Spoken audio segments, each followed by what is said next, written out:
Dakota land where the skies are wide and the freedom stands, with a Bible in my hand and a prayer in my heart, living this life where the wild plays its part. Dust on my boots and my hat pulled low, got my trusty rifle and I'm ready to go. Hunting the game as the sun hits the sky in the heart of the 701. I feel so alive. Guns and the 701. That's how we roll. Faith in the good Lord, that's how we hold the line of the legacy that runs through our veins in this wild, wild land where the spirit remains. We're living free, living bold, side by side, with God on our plate and our hearts open wide.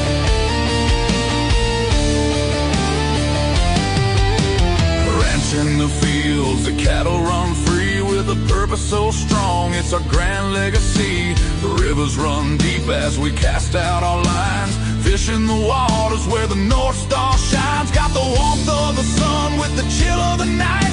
With every shot fired, we're ready to fight for the freedom we cherish. The second is true. With family beside us, we stand through and through. Guns in the 701. That's how we roll. Faith in the good Lord, that's how we hold the line of the legacy that runs through our veins in this wild, wild land where the spirit remains. We're living free, living bold, side by side, with God on our plate and our hearts open wide.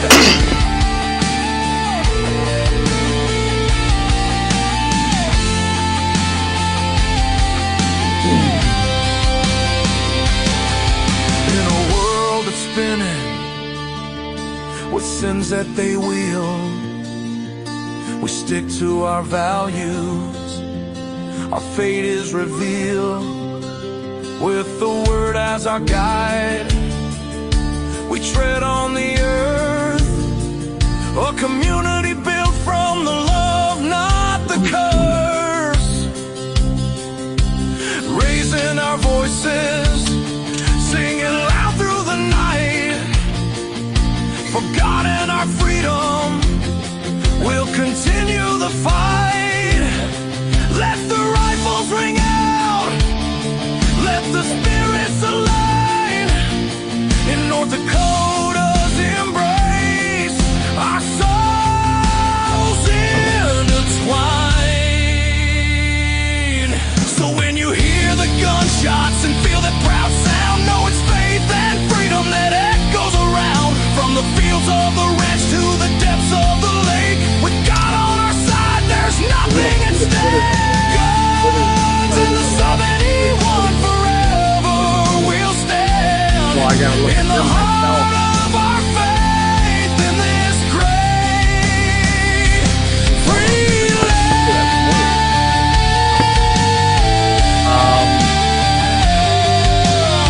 Nothing so far.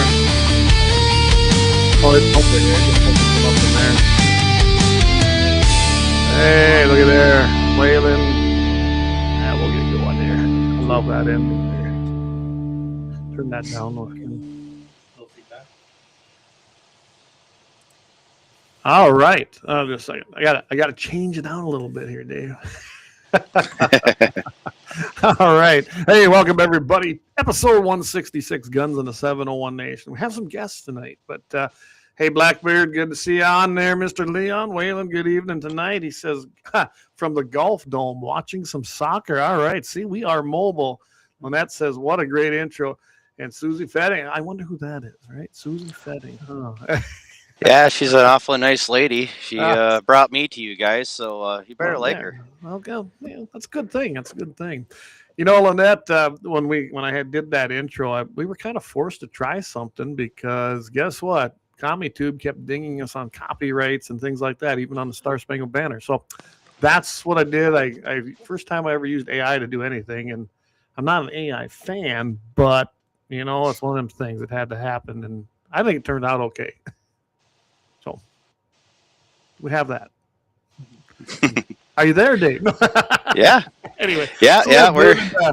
David's here. He's with 1760 Sports LLC. Dave, I've known David for quite a while, and he wanted to come on tonight. We're going to talk a little bit about a couple things. We're going to talk about public versus private landowner hunting access, and Corey's going to be joining in with us too. Corey, say hi. He was doing a little reloading here with me tonight, so he stuck around and decided to join us. Some freedom seeds. Some freedom seeds. That's right. Putting some freedom seeds into some freedom cases to send downrange. But and then I think if we got time, David and Corey, I think we should probably hit on things that we saw happening in Australia, especially since Australia has some of the strictest gun laws.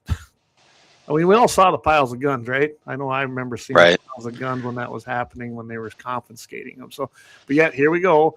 We got a crazy Muslim father and son out there, and once again, ignoring rules, laws, and let's just face it, practicing their ideology. So probably hit on that a little bit. And we had a rash of this. Ohio had something happen down there. You had Brown University. I mean, come on. This was not random attacks, obviously. So we'll hit on that. And, of course, I think I have a pretty good happy ending Chronicle if we get to that. So with always love those. Really do. Love the hell out of those. Those are a lot of fun. Hey, Dan Brown. Hey, over there on the western edge. I might actually be in that area tomorrow, Dan. I don't know. If I am, I'll give you a holler maybe. But if with that, why don't we start with what we do every single show, the Second Amendment.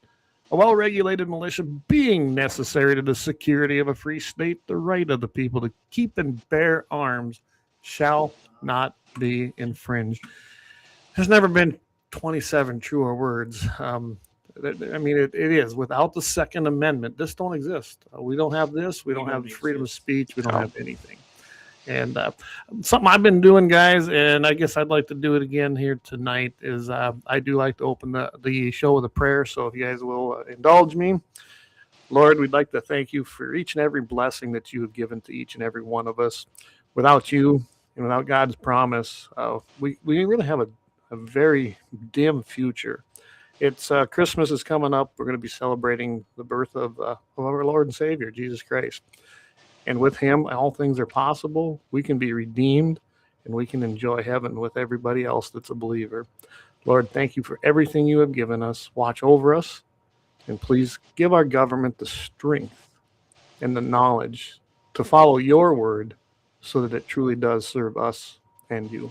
In your name we pray. Amen. Amen. Amen. So, yeah, I don't know. Where do you want to start, Dave? I guess, you know what? I think I'm going to have you go first on this. Yeah. Let's talk public access. Of course, I'm a landowner, and I've hunted both. I've hunted public. I think Corey has too. But I'm going to let you go on this. And some of this is going to lead into what I saw on Facebook too. But I think this has been a spirited debate between us a couple times. I mean, over the years, we talk about the land rights, the public access. You know, I've never really took a position of saying who owns an animal. I mean, obviously, the critter walks around and you got the 9/10 possession idea.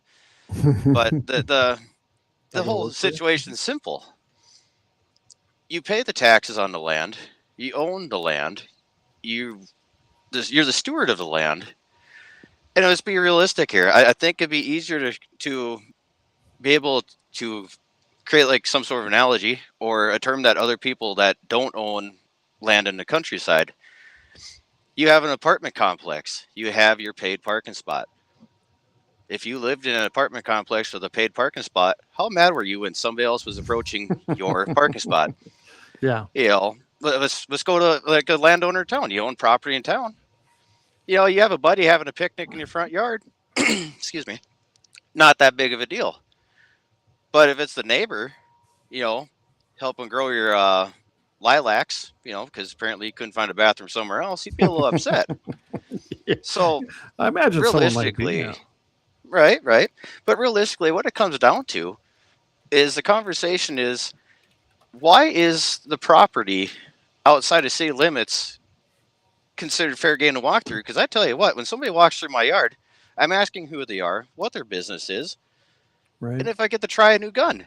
You know, because that's the reality of it is, you don't know why they're on your land, and why should it make a lick difference if it's 5 sections or a quarter acre in town. Well, and we had this huge debate in 2019 when we were working on the posting bill. And, we actually passed it out of the Senate very easily. So, I tipped my hat to the senators at that time. It's when it got to the House where we really got bogged down, especially under Representative Porter, who that guy, as far as I'm concerned, must hate every landowner out there. I know he has some land, but I'm telling you, he was the instrument into defeating that. We had division on the bill. I know Rick Becker was trying to save it by doing the division, but we came up four votes short. And still to this day now, in North Dakota, if you don't put a sign on your own property that you pay horrendous property taxes on that keep going up each and every year, our rent to the government per se, someone can enter your land. And it's just such a foreign idea to me. I grew up in South Dakota. I grew up hunting in South Dakota, and you have to get permission. The only exception is the Black Hills. The Black Hills has so much intermingled land that they do require posting down there. And honestly, it makes sense. But again, it don't. To me, if it's up to the person who wants to access your land, it should be on them. The onus should be on them to talk to you and figure out where you can go. That's always been my premise. Corey lives down there by where we got our cabin, which is around Shade Hill Reservoir. Tons of public access land down there, but 800,000 acres in the government pastures. Yes, right? 800,000 acres. Right south of me. And literally, it turns into quite a debacle sometimes because some of those are intermingled pretty closely to private land, and it causes a lot of grief as well. But everything is considered posted. I can't imagine having 800,000 acres, a big block of land like that in North Dakota, because nothing except the Badlands is probably close to that. Someone's got the number on that. I'd love to have it because I don't have it. But other than that, I can't imagine having the problems you would see up here with the non-posted land, issue, the law where you can enter it. I think that would cause even tremendous more problems. And the biggest thing I see is that with the posting problem, the deer management is horrendous as far as I'm concerned from Game and Fish. They are causing the problem, and it's driving a wedge, and it gets bigger and bigger and bigger between landowners and hunters. I mean, do you see that? Oh, yeah, absolutely. I mean, a conversation I had today, I was just kind of breezing over the proclamation today. Mm-hmm. And I think the problem that people have is they don't look at the proclamation on a regular basis. I mean, I really should every year. And between a couple of friends, I mean, maybe we need a little more in-depth discussion on it, or, is it terminology? Is it interpretation? But what about like the proclamation? Had a friend ask me about why is it legal to use a Burris eliminator scope? You can't have this, can't have that, whatever, which applies to the bow section, but not the rifle section. And then amongst that reading of it today, I came across they don't have verbiage about using thermals during deer gun season anymore.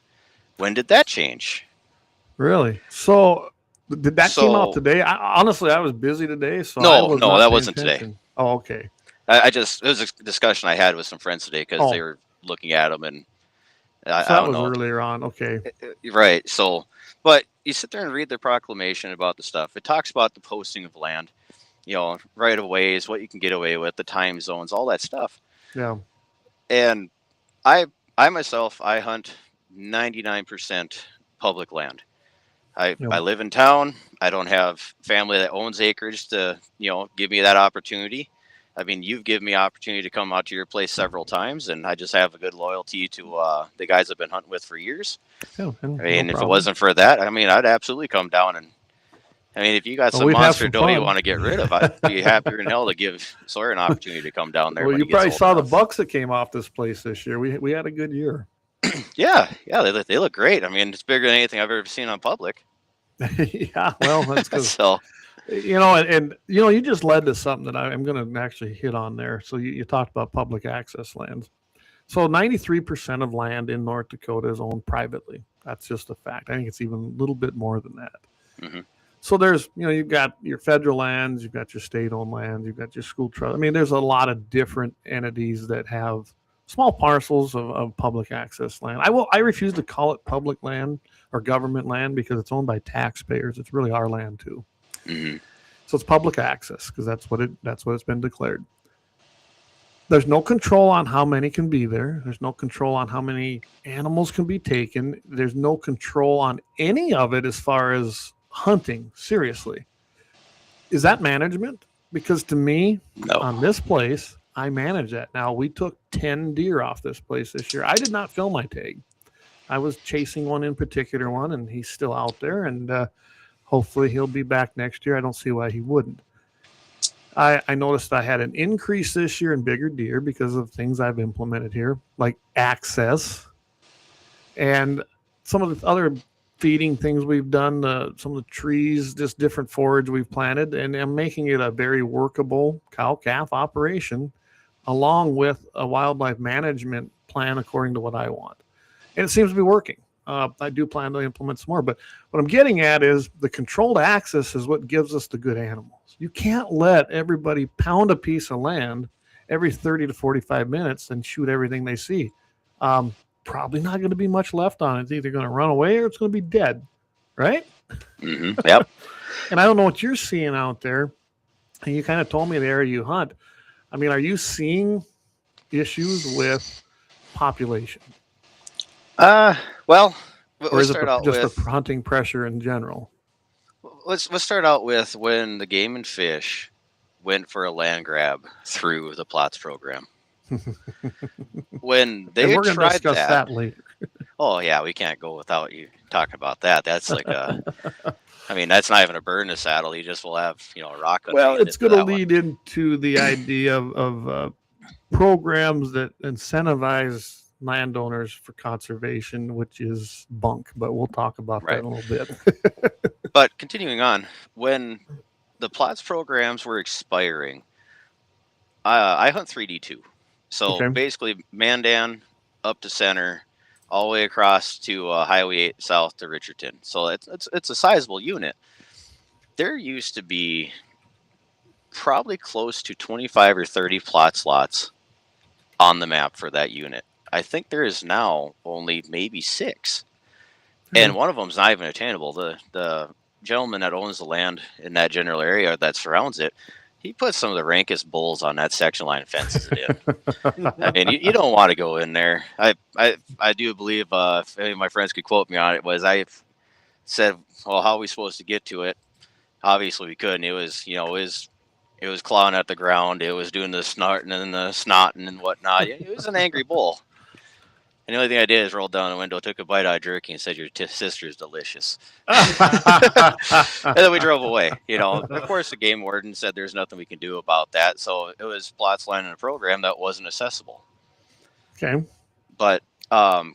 Well, I did look something up quick. Like, so your unit is 1,613 square miles, which equivalates, it says here, to 1 million. Just over 1 million acres. Does that sound about right? In the whole unit? I can see that, yeah. Okay. I mean, there's a great deal of mine land that's inaccessible. Okay. So I'd say maybe a 16th of that land is inaccessible due to mine access. Right. But going back to the actual public land, there's a big section where the land is known. It's easy to find. Onyx screams, "I'm right here," for that land. And 7 years ago, it was myself, 2 of my buddies, a guy and his daughter, and sometimes that elderly gentleman that was their dad or grandpa, a guy that was a taxidermist, and one other guy. That was it. That's all. We damn near had a coffee club on opening week. We just knew each other. And when all the plots land in that unit evaporated because nobody re-signed that nasty contract, it looked like we had a music festival on that land. The grass was stomped down. There was trails everywhere. I know that one year we were walking, seeing some deer run through. We thought we'd follow them through because we thought they'd run out the same way they came in because it was just a bad draw for escape. Right. We got to the bottom of that draw. We found a deer laying in the draw. I seen it had a little bump on its right shoulder. I took out my knife, felt around. I cut a bullet out of that deer. Somebody shot with a 22 cal gun. Wow. We took pictures of it, documented it. I set the bullet right back on its shoulder, laying there. We ended up running into a gentleman that was in the driveway leaving the facility or leaving that area.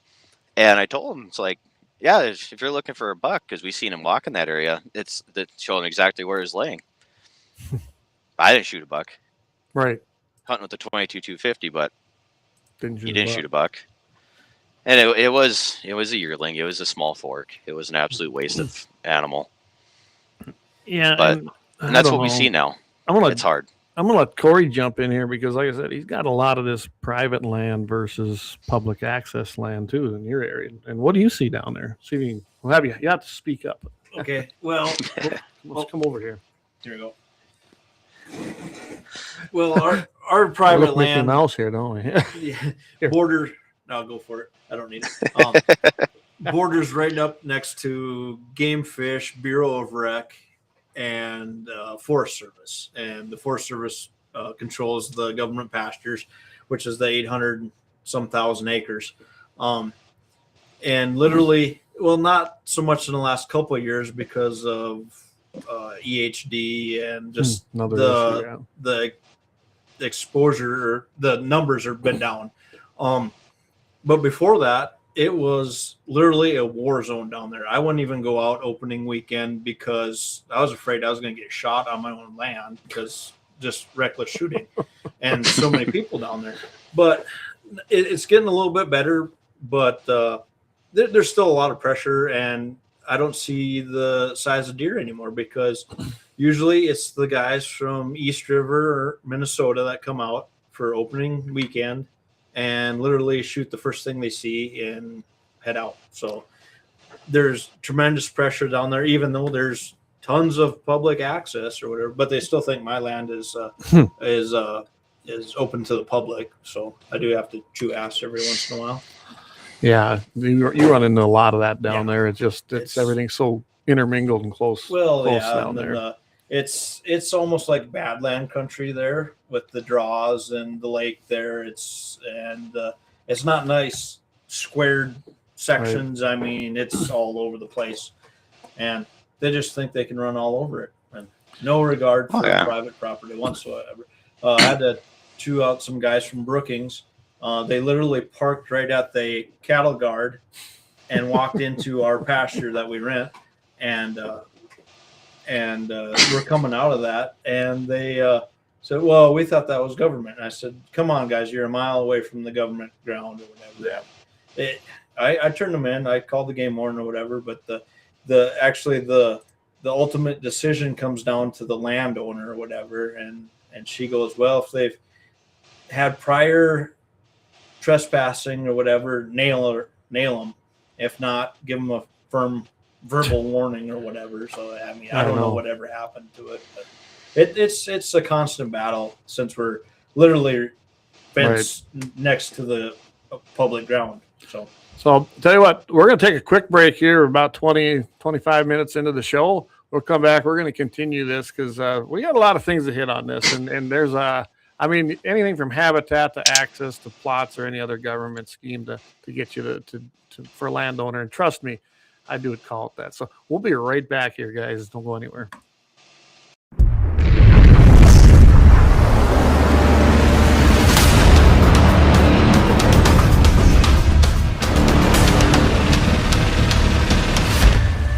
LAUER Auto Repair, located at 309 South Washington Street in Bismarck, North Dakota. Give them a call at 701-258-6308. The team of mechanics at LAUER Auto can take care of any problem your vehicle is having. And when you do business with LAUER, you can be assured you're doing business with a pro Second Amendment America First repair shop. There are plenty of other auto repair shops in the Bismarck-Mandan area. But why take a chance at patronizing a shop that might not have your beliefs at heart? Make no mistake. mistake. Lauer Auto is your pro Second Amendment repair shop. When you talk to the guys at Lauer Auto, don't forget to tell them that you heard they are a sponsor of Guns and the 701 and that you appreciate their support of our pro Second Amendment, pro North Dakota live stream and podcast. That's Lauer Auto Repair, 701-258-6308. 701-258-6308. Located 309 South Washington Street in Bismarck, North Dakota. When you want it done right, go where lemons go. Kalon's Auto Service, owned and operated by Kalon and Misty Foss, lifelong locals with over 25 years experience. From modern rides to classic restorations, they can handle it all. Top quality work, fair price, and honest hometown values. Located just 1 block south of Highway 12 on 6th Avenue West in Lemmon. Kalon's Auto Service, serving you with all your auto repair needs.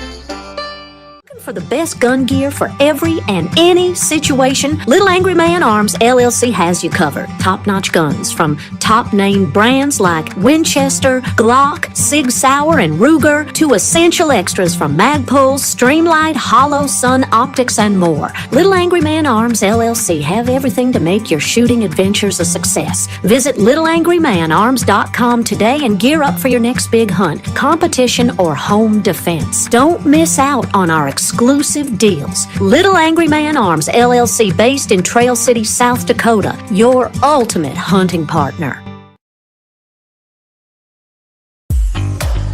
At Horton LaserCraft, we believe in the power of personalization. Whether it's a cherished memory, a special occasion, or a unique gift, our custom laser engraving brings your vision to life.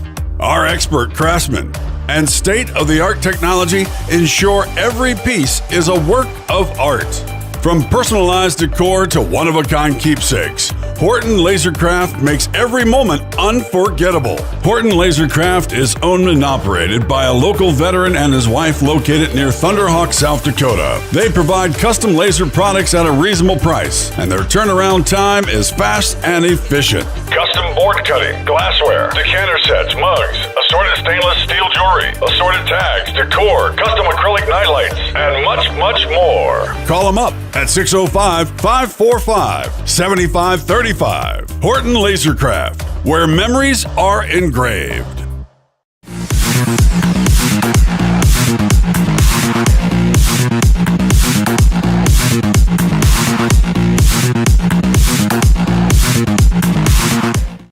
All right, we are back. We're trying to hook Corey up so he can actually hear. So we'll have him work on that. So while he's doing that, all right. So we heard about that. You were talking about you found one on that public land. It was getting hit hard. Plots kind of disappeared, and I can see that. So all I hear about, and I see this again on this same Facebook page. The big game hunting in North Dakota. Yeah, everything on there is, the landowner's fault. There's no habitat. We need more programs. I heard that. I've heard that so much. More programs, more money for the programs. But yet they keep claiming there's more people putting land into plots. There is this year or this past year over last year, but it had been declining up to that point.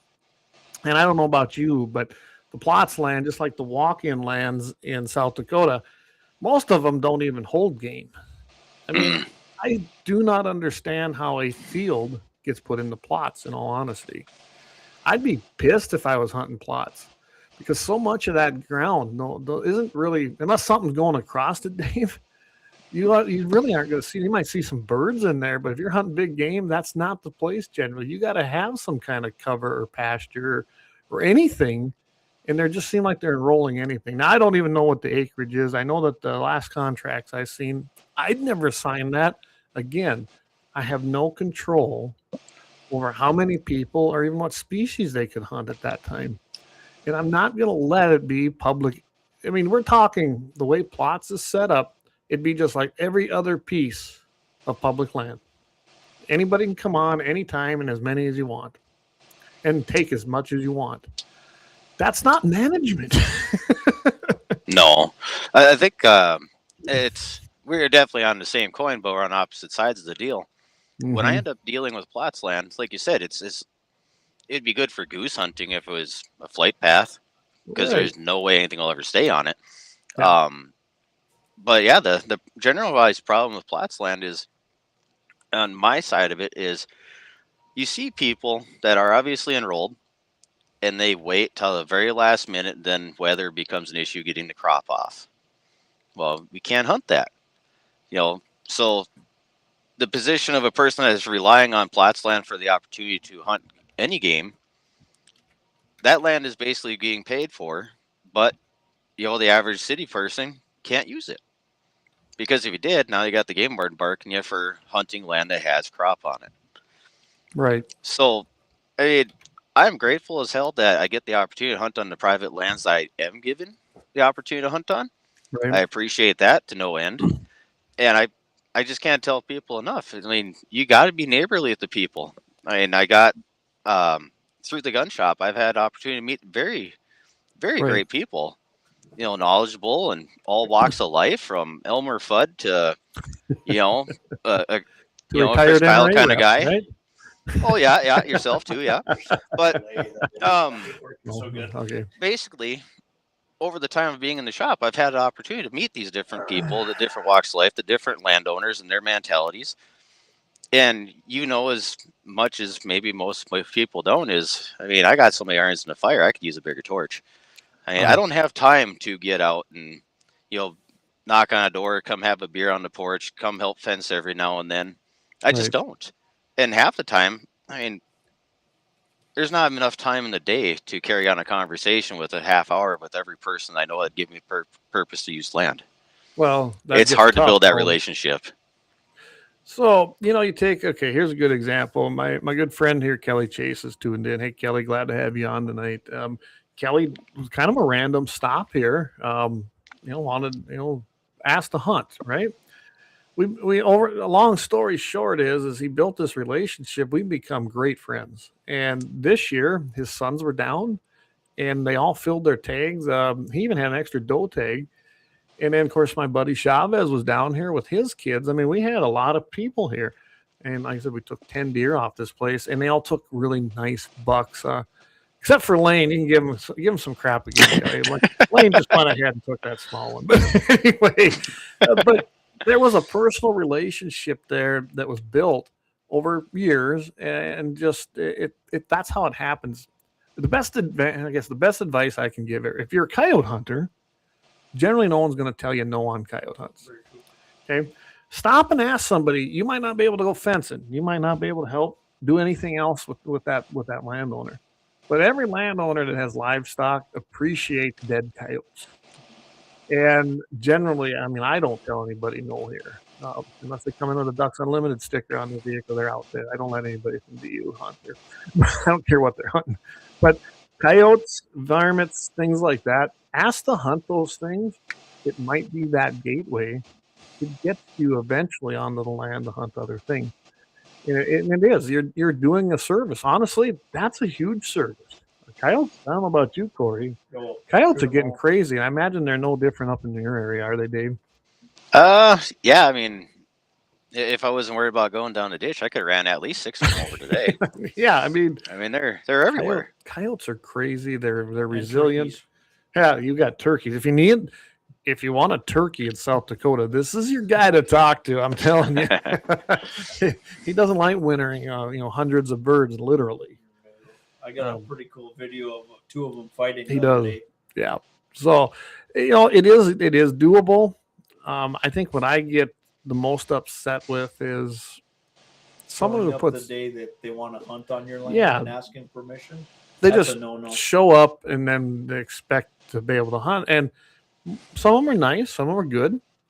Tell your name. What's that? And tell your name or introduce who you are. Yeah. I had a couple kids, I'm not sure, or kids, they're probably in their 20s or whatever, but they showed up and I had no clue who they were, where they're from or whatever, but they knew who I was through Onyx and whatever. They knew exactly the land owner and all that stuff. And so they knew who I was, but they didn't offer their name or tell me who they were or what they were doing or if they're friends with anybody I know or any of that stuff, and wanted to hunt ducks and geese on the river. And I said, to be truthful, I've got some local guys that ask me early in the season. They come out every once in a while and give me some jerky or some beverages of my choice or whatever, and are very cordial about it. But these guys just showed up and wanted to hunt ducks and geese the next day or that day, set up and start hunting. And I said, well, guess what? You're SOL, because I don't know who you are, and they didn't even offer to tell me their name. And that brings up a good point when you're stopping and asking like that. Yes, landowners. I'm glad you asked, but generally I don't know, like you and probably David, you probably already got your places marked where you're going. Of course, I know you're hunting that one big chunk of public access land, but even the private people, you've probably, talked to them ahead of time. Well, us as landowners, I know how many people I can allow to really hunt here. And I know about how many big game animals that this place will take without damaging the herd. It's just that simple. Or birds, depending on the year. You can't just show up, because most of the time the slot's already taken. And then don't get mad about it. They were nice. They didn't get all huffy or nothing, but they didn't quite go about it the right way to get in to maybe hunt next year. Well, personally, when I come up, did it a little bit better, and I might have been cordial to let them for a weekend or something. But I've got other people that already got spoke for. Well, when it comes up to the deer season and stuff like that, if I haven't talked to the landowner in weeks, or even since the tag applications were finalized, I basically cross them off my list. I'm not going to call them a week before the season and ask them.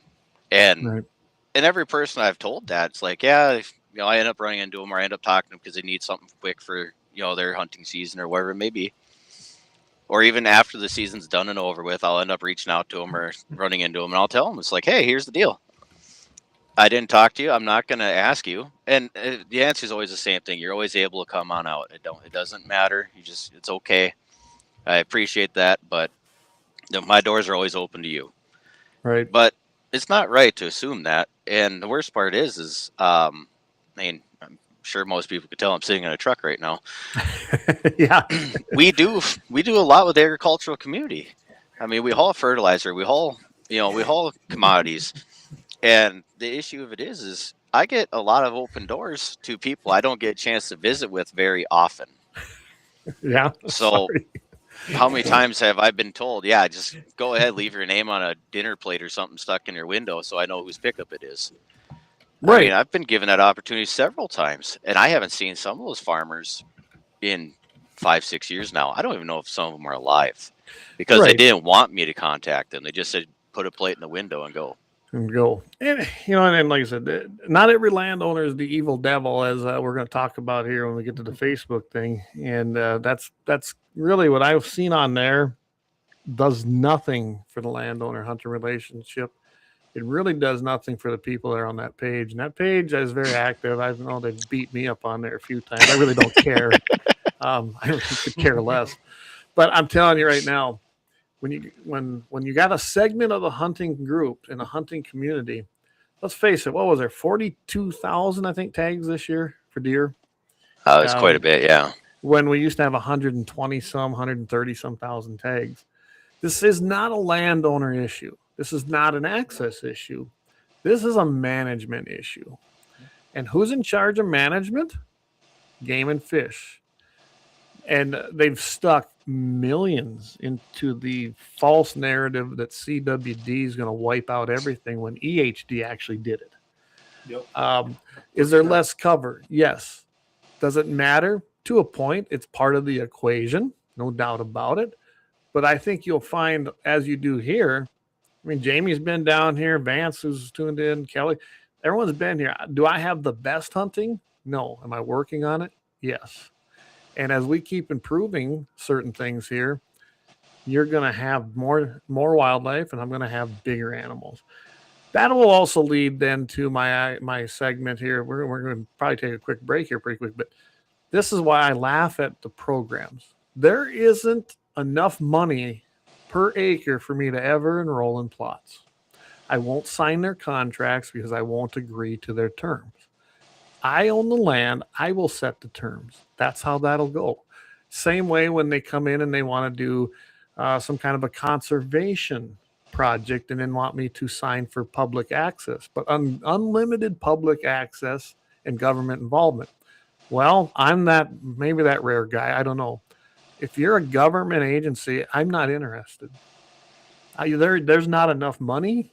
There's not enough offers you can make me. I don't want a government man to step foot on this property, nor will I allow it. So there's a lot of us out there, obviously, because there's a lot of people that refuse these programs. So when they keep hollering about that don't work because there's people that don't want it. Okay. And we'll do it ourselves. And that leads to me also saying, now, if I put all this work and time and money into my place to grow big animals, why would I grant access when I can sell a hunt for $5,000? Seriously. Yeah. And especially when I see my property taxes keep rising with zero services improving, double-digit percentages for the last 5 years. And this is Sioux County. I can't imagine what Burley, Morton, some of these bigger counties, I can't even imagine what the increase is. Doesn't sound like a lot, 9-10%, but it is when you own thousands of acres. So really, that little pittance that they're offering you and then make you sign away everything, there's no incentive for a landowner to do it. None at all, as far as I'm concerned. You know, you hear the people talking about high fence hunting. The people bitching about it isn't your demographic anyway.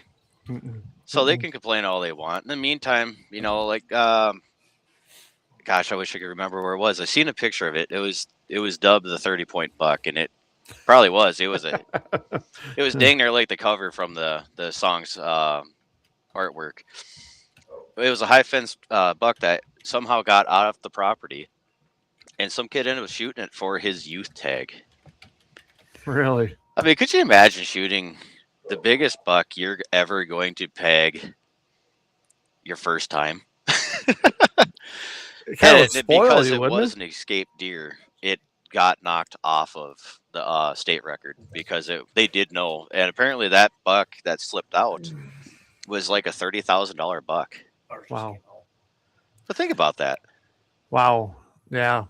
And that's just it. Well, someone just asked here, Kelly asked, how much do they pay on plots? So I did go check it out, what the latest is.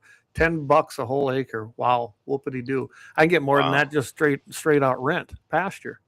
You can get that selling hay. What's that? You can get that more than that selling hay. I can get that, yeah. And let's face it, when you start talking about habitat versus, conservation, I'm sorry, but a field it's temporary habitat. But when that comes off there, then it's not providing much. So there is that balance. There is a certain amount of it. When CRP started coming out and people started planting again, why wouldn't they? They were making more planting it and working again than they were on the CRP program. You got to pay your bills. That's the way that goes. Some people, they've got it worse off than I do. I understand that, and they're going to do things they need to do. But the incentives and things that they're paid, and there's another thing to me, and I know this will shock some people.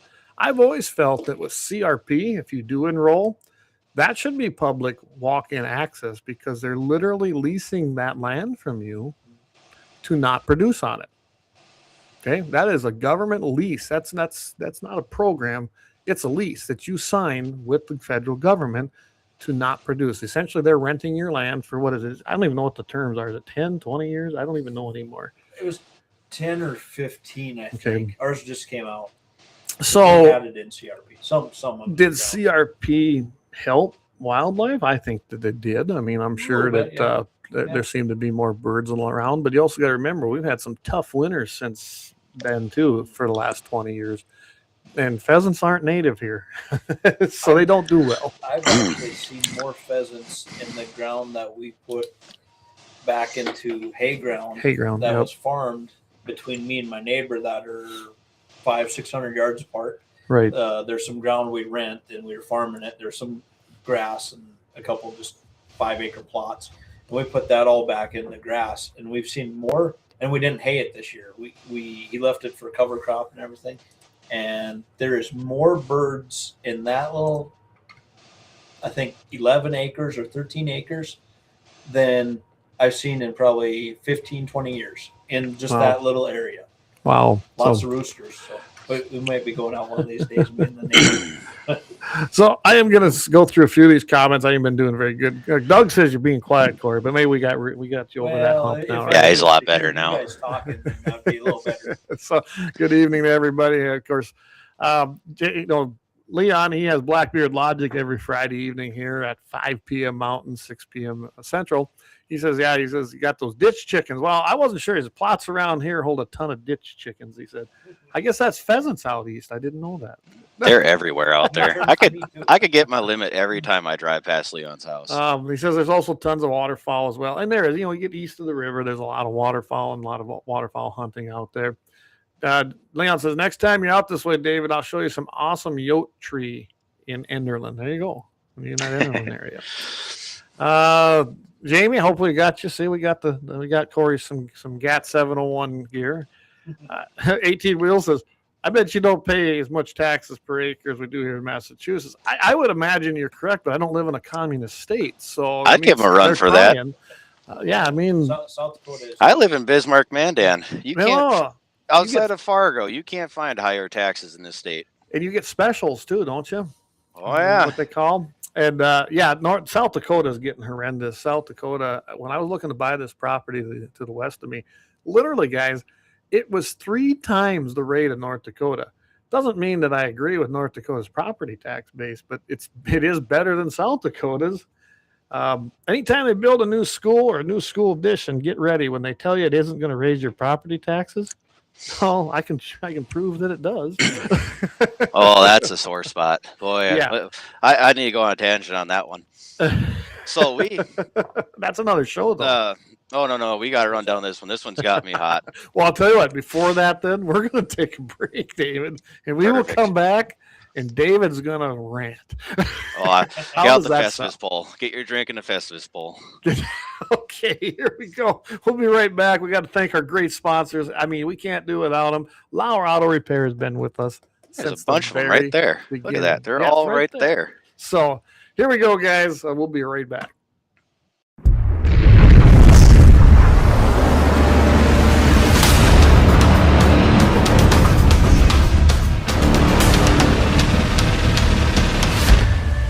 LAUER Auto Repair, located at 309 South Washington Street in Bismarck, North Dakota. Give them a call at 701-258-6308. The team of mechanics at LAUER Auto can take care of any problem your vehicle is having. And when you do business with LAUER, you can be assured you're doing business with a pro Second Amendment America First repair shop. There are plenty of other auto repair shops in the Bismarck-Mandan area. But why take a chance at patronizing a shop that might not have your beliefs at heart? Make no mistake.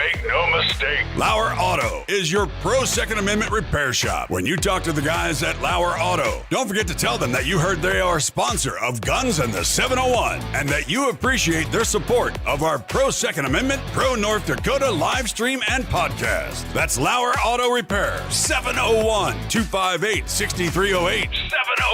701-258-6308. Located 309 South Washington Street in Bismarck, North Dakota.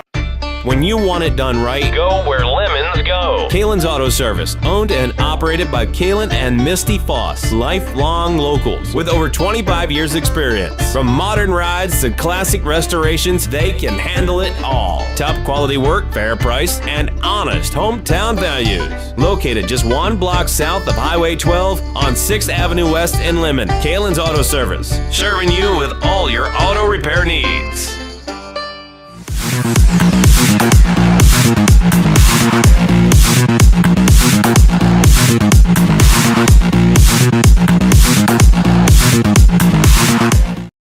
All right, we are back. We're with David Fettig, 1760 Sports LLC. We got a special announcement with David coming up towards the end of the show, guys. You're going to want to listen to that.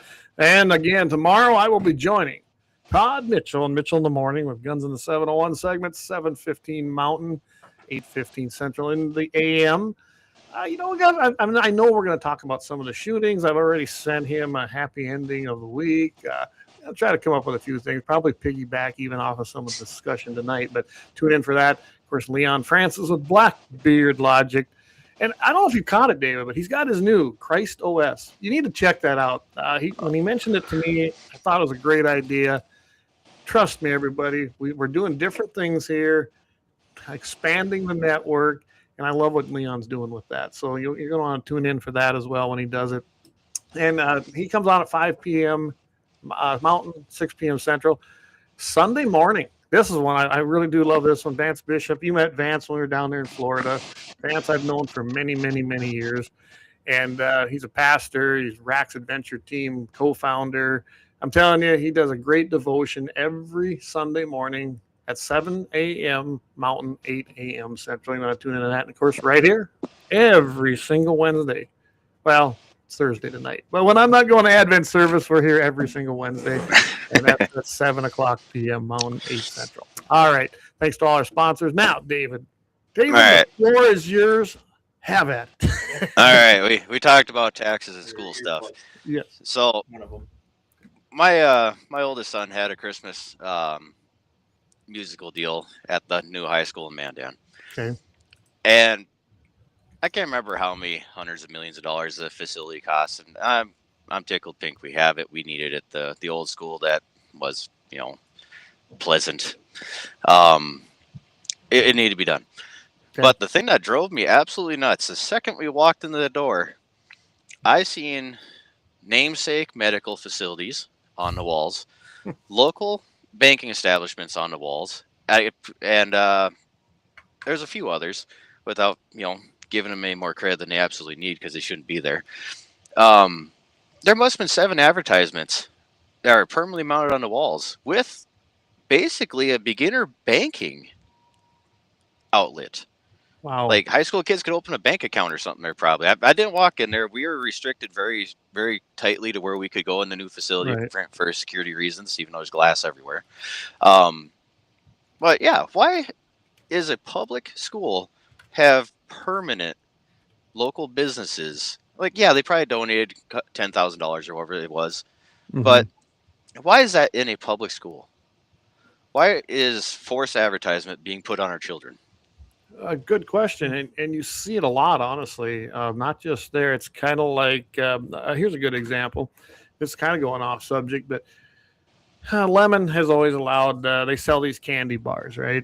And they get a very small percentage of that for the candy bars they sell. And I don't know if Student Council or whoever did it, supposedly raise money. And then the rest goes to the company.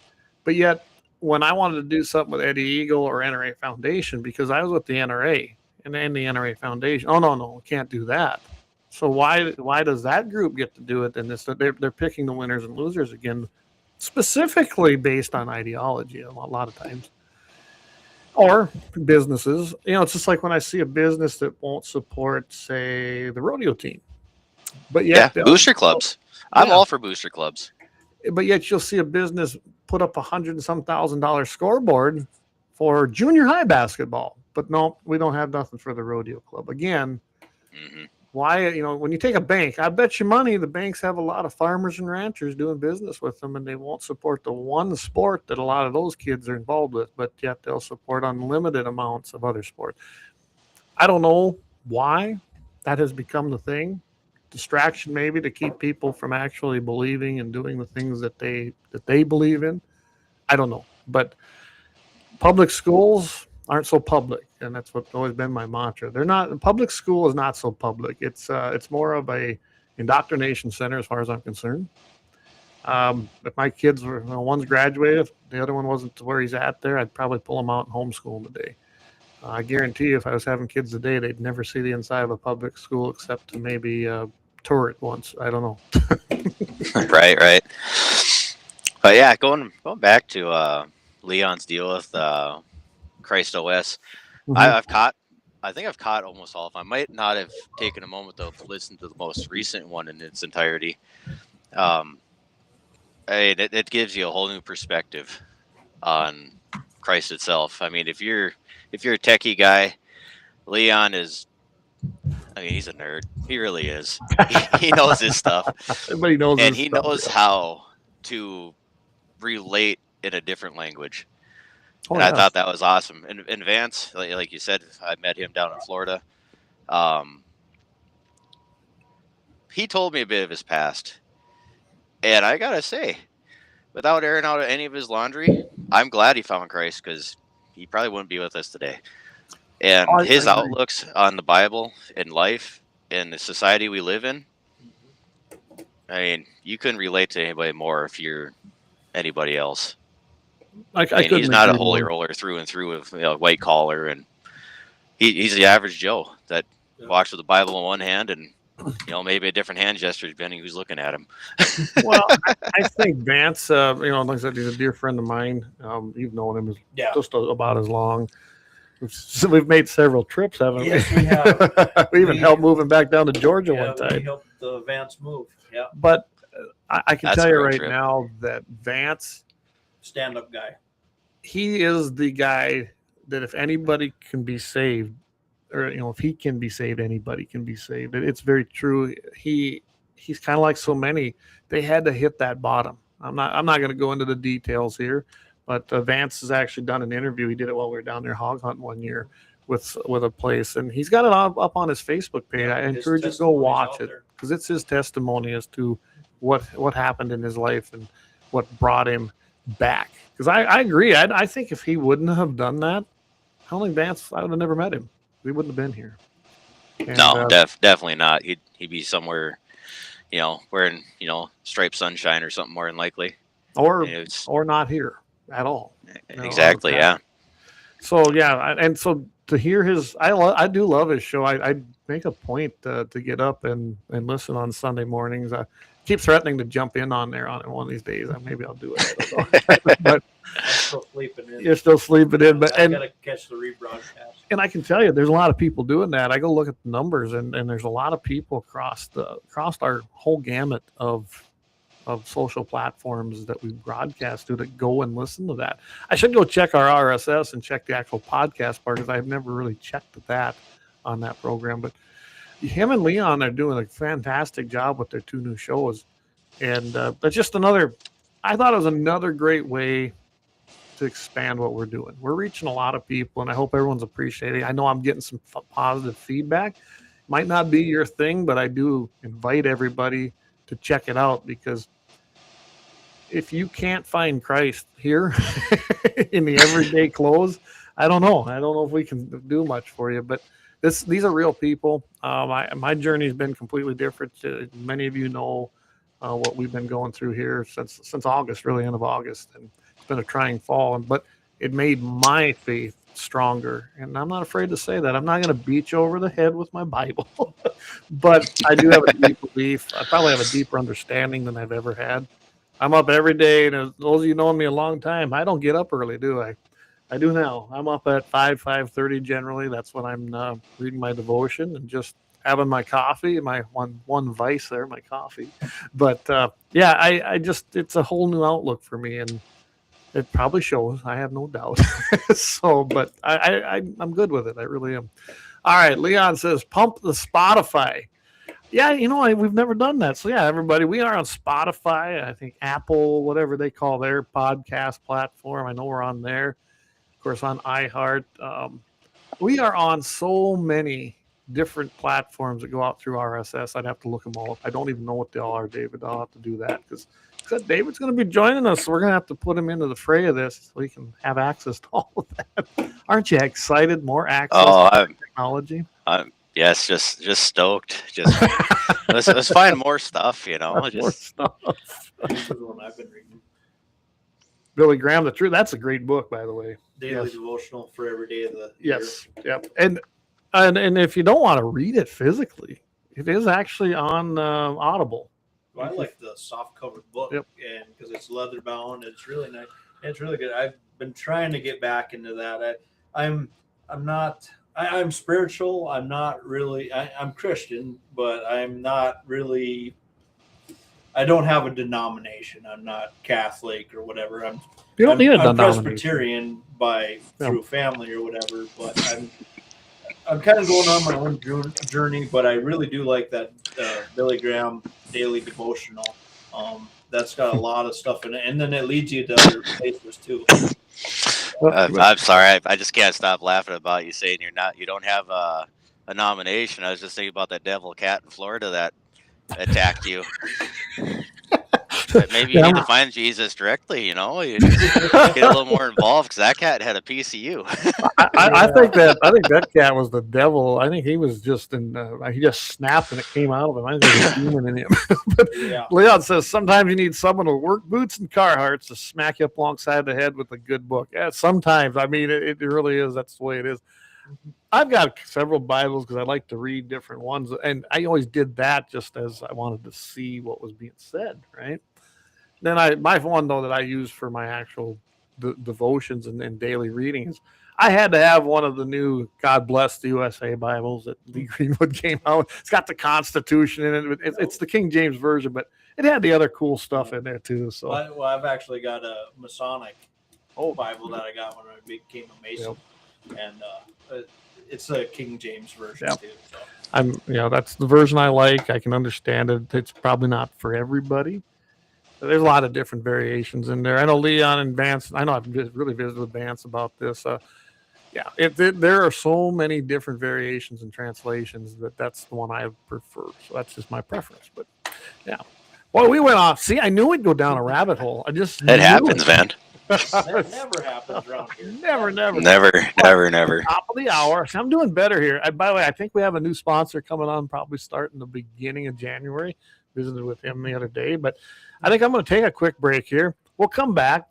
I know we haven't hit on the other stuff, but I don't think we're done. I know we're not done with this public versus private. I think we need to jump in to the other side of what I've seen on Facebook because I think it needs to be brought to light and it shows the problem. Now, I haven't really entered that conversation because it won't do any good in that particular format there, from what I can say, even if it was with reason. But it's some of the things that are being said on there on both sides, but especially it seems like from a certain aspect of entitlement from some, it's not doing them any good. I can tell you that. So we'll come back. You just can't argue with ignorance. Well, no, that's why I haven't said anything. So we will be right back, guys. We're going to dive into this and have some fun. I got it pulled up here. I'll share some of the stuff on there. And then they think gratis tag, some of them think the answer is eliminating gratis tag. Not a good idea. So, all right.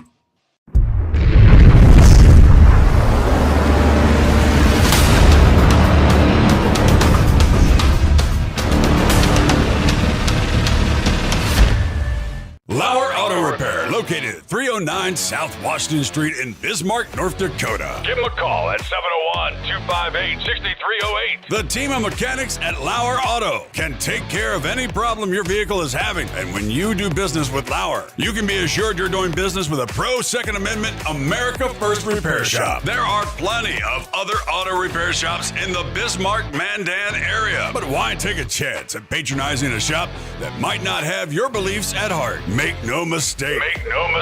Lauer Auto is your pro Second Amendment repair shop. When you talk to the guys at Lauer Auto, don't forget to tell them that you heard they are a sponsor of Guns and the 701 and that you appreciate their support of our pro Second Amendment, pro North Dakota live stream and podcast. That's Lauer Auto Repair, 701-258-6308. 701-258-6308. Located 309 South Washington Street in Bismarck, North Dakota. When you want it done right, Go where lemons go. Kalon's Auto Service, owned and operated by Kalon and Misty Foss, lifelong locals with over 25 years experience. From modern rides to classic restorations, they can handle it all. Top quality work, fair price, and honest hometown values. Located just one block south of Highway 12 on 6th Avenue West in Lemmon. Kalon's Auto Service, serving you with all your auto repair needs. For the best gun gear for every and any situation, Little Angry Man Arms LLC has you covered. Top-notch guns from top-name brands like Winchester, Glock, Sig Sauer, and Ruger to essential extras from Magpul, Streamlight, Hollow, Sun Optics, and more. Little Angry Man Arms LLC have everything to make your shooting adventures a success. Visit littleangrymanarms.com today and gear up for your next big hunt, competition, or home defense. Don't miss out on our exclusive deals. Little Angry Man Arms LLC, based in Trail City, South Dakota, your ultimate hunting partner. At Horton LaserCraft, we believe in the power of personalization. Whether it's a cherished memory, a special occasion, or a unique gift, our custom laser engraving brings your vision to life. Our expert craftsmen and state-of-the-art technology ensure every piece is a work of art.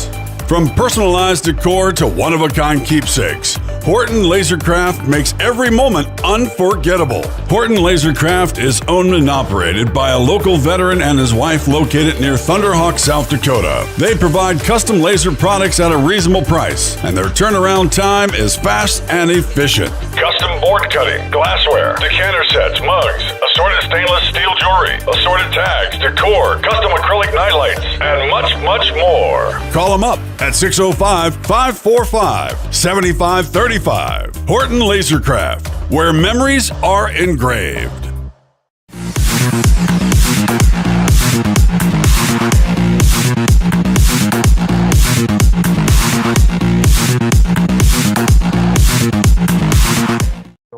All right, we're back. Hey, everybody, if you're hearing feedback on the end, let me know, because I'm not sure if it's happening or not, because we're trying to make it so Corey can hear us. I'm not set up for two people here, but we will be. All right, so we're going to dive into this. So at Facebook, the dreaded Facebook, this is why I don't go on there that much, because I don't have a lot of use for it, honestly. Let's see if I can... Well, no, I'm on the opposite spectrum. I do all my media stuff through Facebook, because I want to show everybody this. Maybe you can't read it. So this is from the Big Game Hunting North Dakota Facebook page. This guy's name is Derek for Appeals, but his actual real name is Derek Junt. I'm not going to tell you how I really know him, but I do know him. His argument for increasing the minimum land requirement for gratis deer tags in North Dakota from 150 to 640 acres. He goes into this whole thing. He's got his whole deal. I mean, this is a long, I'm not going to read it all. Anybody's got to go through this much to try and prove his point. Well, he probably doesn't have a point in reality, and he has cherry picked it. I was looking at some of the stuff he wrote. It's very, very cherry picked. Okay. And then you look at some of these comments, let's get rid of it. Some guys make great points and say, hey, private property is not really free.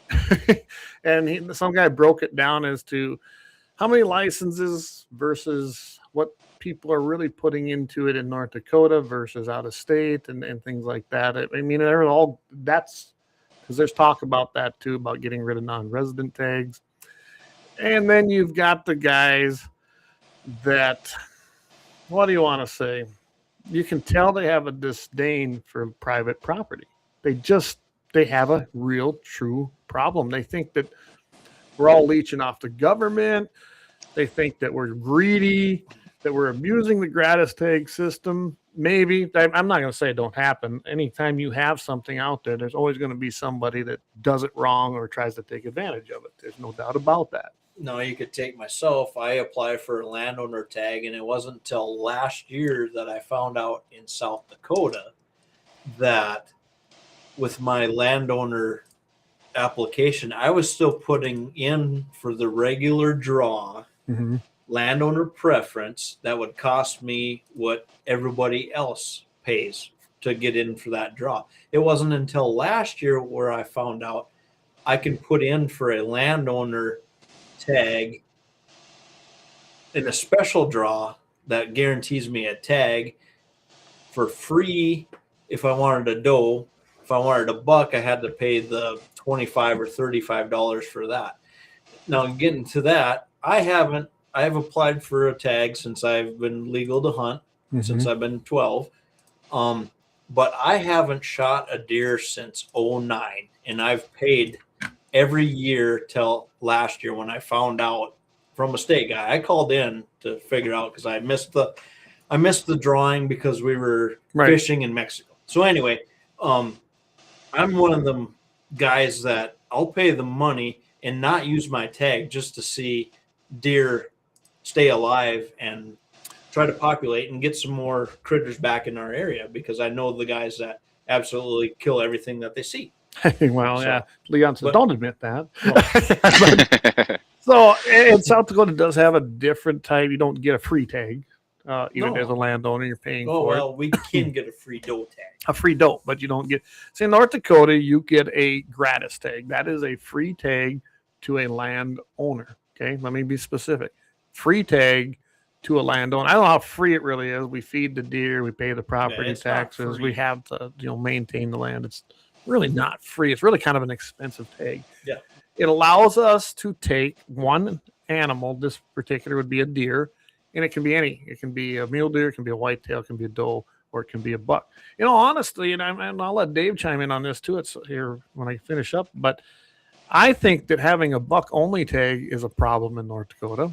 I've always believed that. It's one of the few states that I know of I've hunted in that do it that way. South Dakota has always had, in certain units, you had an any deer tag, they called it, where it allowed you to take a buck or a doe. And when I used to hunt down there, I loved that option because I could hunt for the big one. But in the end, I'd take a nice, big, fat doe off of somebody's cornfield I had permission on or something like that and leave those little bucks. And that's what happens when you see some of these guys come out here. They're shooting these little fork horns or spikes because they got to fill a buck tag. It was the same problem I had hunting elk in Colorado. It was a bull tag over the counter, but I had to take a bull. And I didn't see no bulls that particular year. All I seen was cows. So I went with, I come home with tag soup. But I think that's also a problem. But let's get back to the gratis tag. So when I apply for that, I have to put down the acres. Now, it might be the whole quarter, might be a section. Whatever I want to hunt. This isn't for the whole place. This is where it is. Everybody has this misconception that we can hunt every piece of land we have. Not true. You literally have to put in the actual township range, the parcel that you're going to be hunting on. No, South Dakota is a little different. And that's where in North Dakota you have to hunt with your gratis tag. So, yes, if you're doing it on now, you and your immediate family generally can do this. So let's say, like here, one owner really of the place, my sons want to hunt. I either have to transfer land to them or they have to lease it from me. Either way, they then have to buy the general game permit, which nobody talks about. You have to buy the general license like everybody else if you don't physically own that piece of property. So if you're leasing property, you can get your gratis tag for that property as long as the landowner who actually is renting it to you doesn't want the hunting rights and allows you to do that. If you are leasing it, so you have to buy your general game license. So it is not a free tag. And you still have to put the parcels down. By the way, the landowner is in a one tag system, which I think would be a good one. We may hunt the archery season, the rifle season, and the muzzleloader season, but we can't take 3 deer. If you put in for gratis, that's 1 deer. Okay? 1 deer. That's it. Now, if I choose to hunt archery, I can, but then I'm done.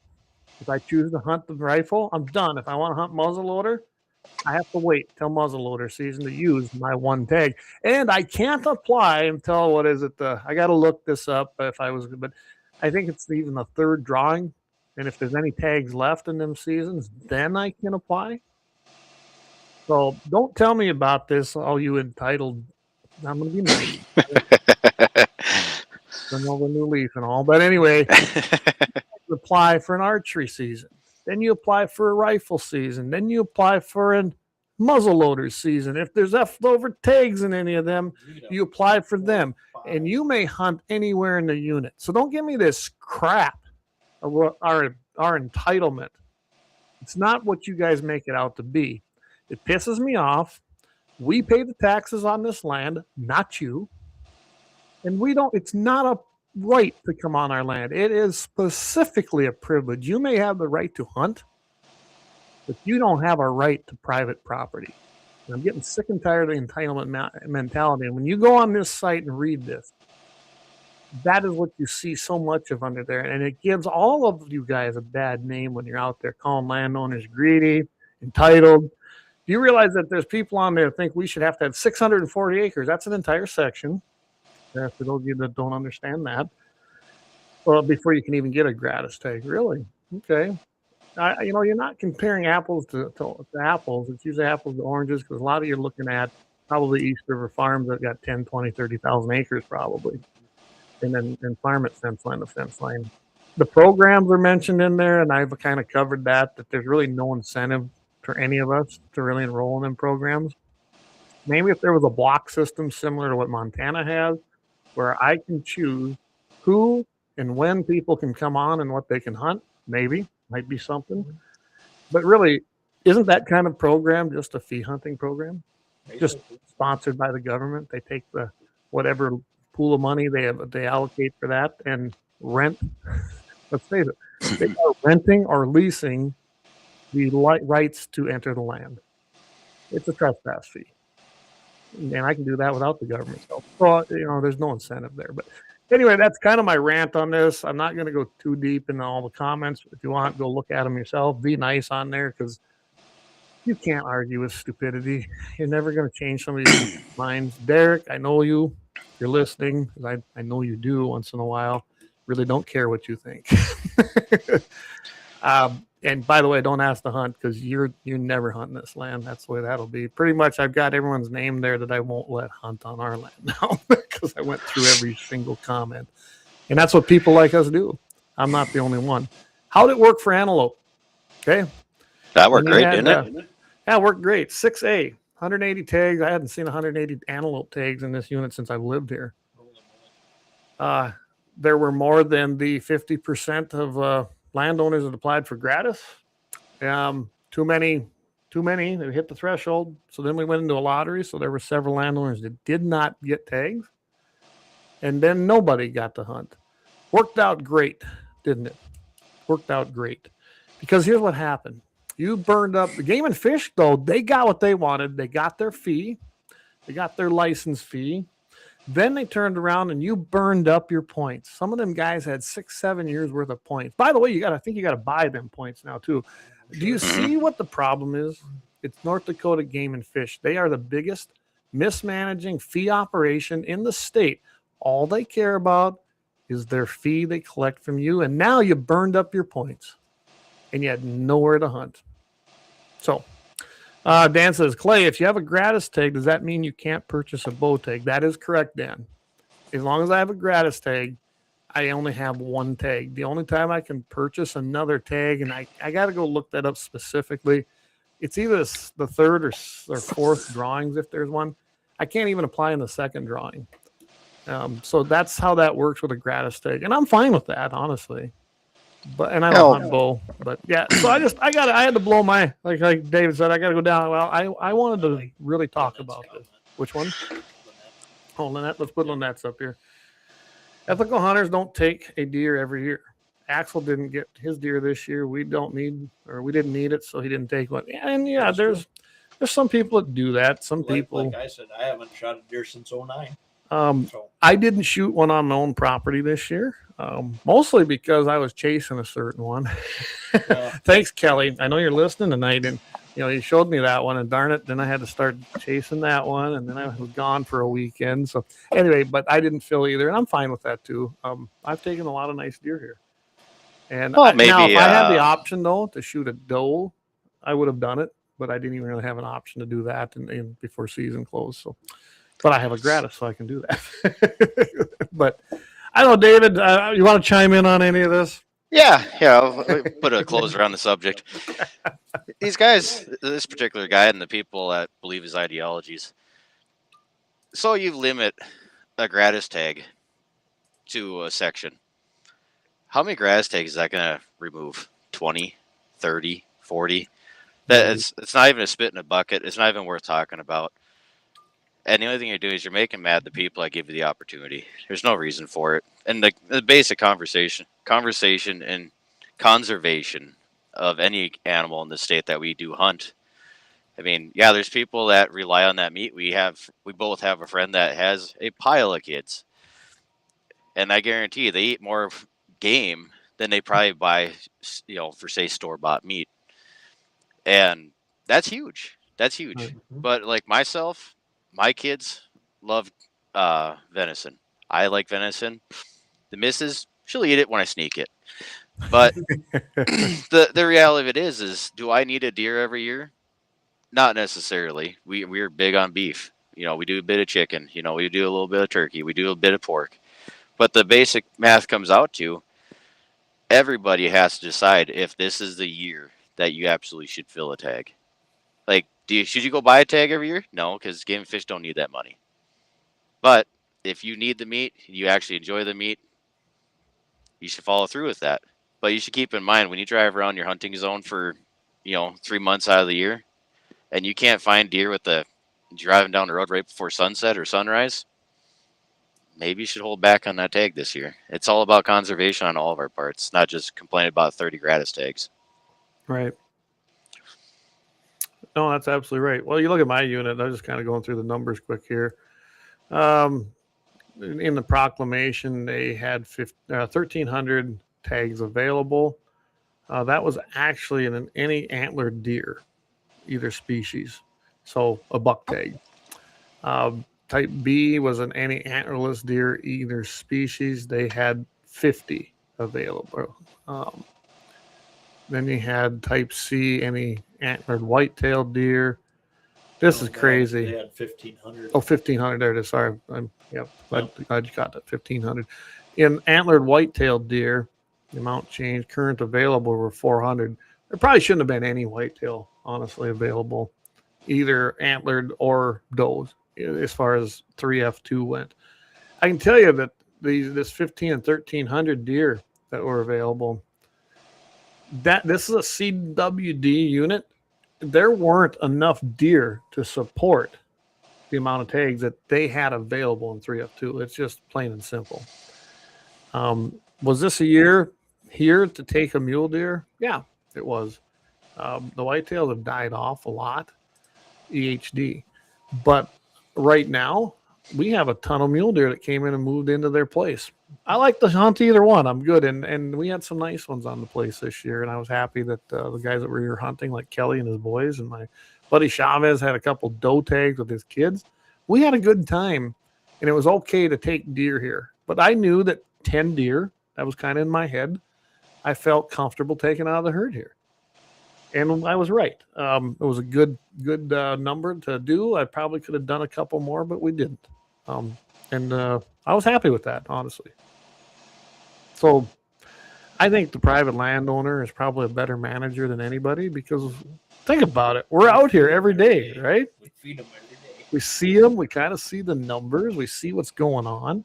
And well, that brings a good point.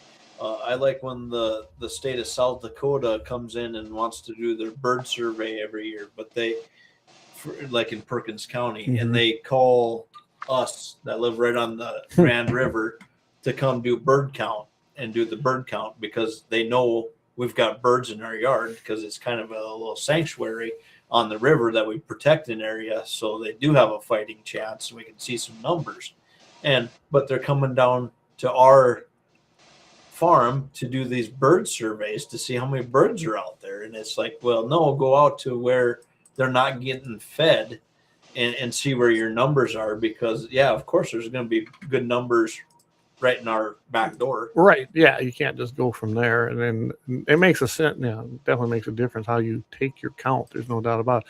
Yeah. I'm looking at one comment here on this. This is Lynn Miller. There's only one solution to the problem. Do away with gratis tags altogether. Everyone enters the lottery, no exceptions. The revenue will increase. Also eliminate all the non-resident licenses until the deer herd increases.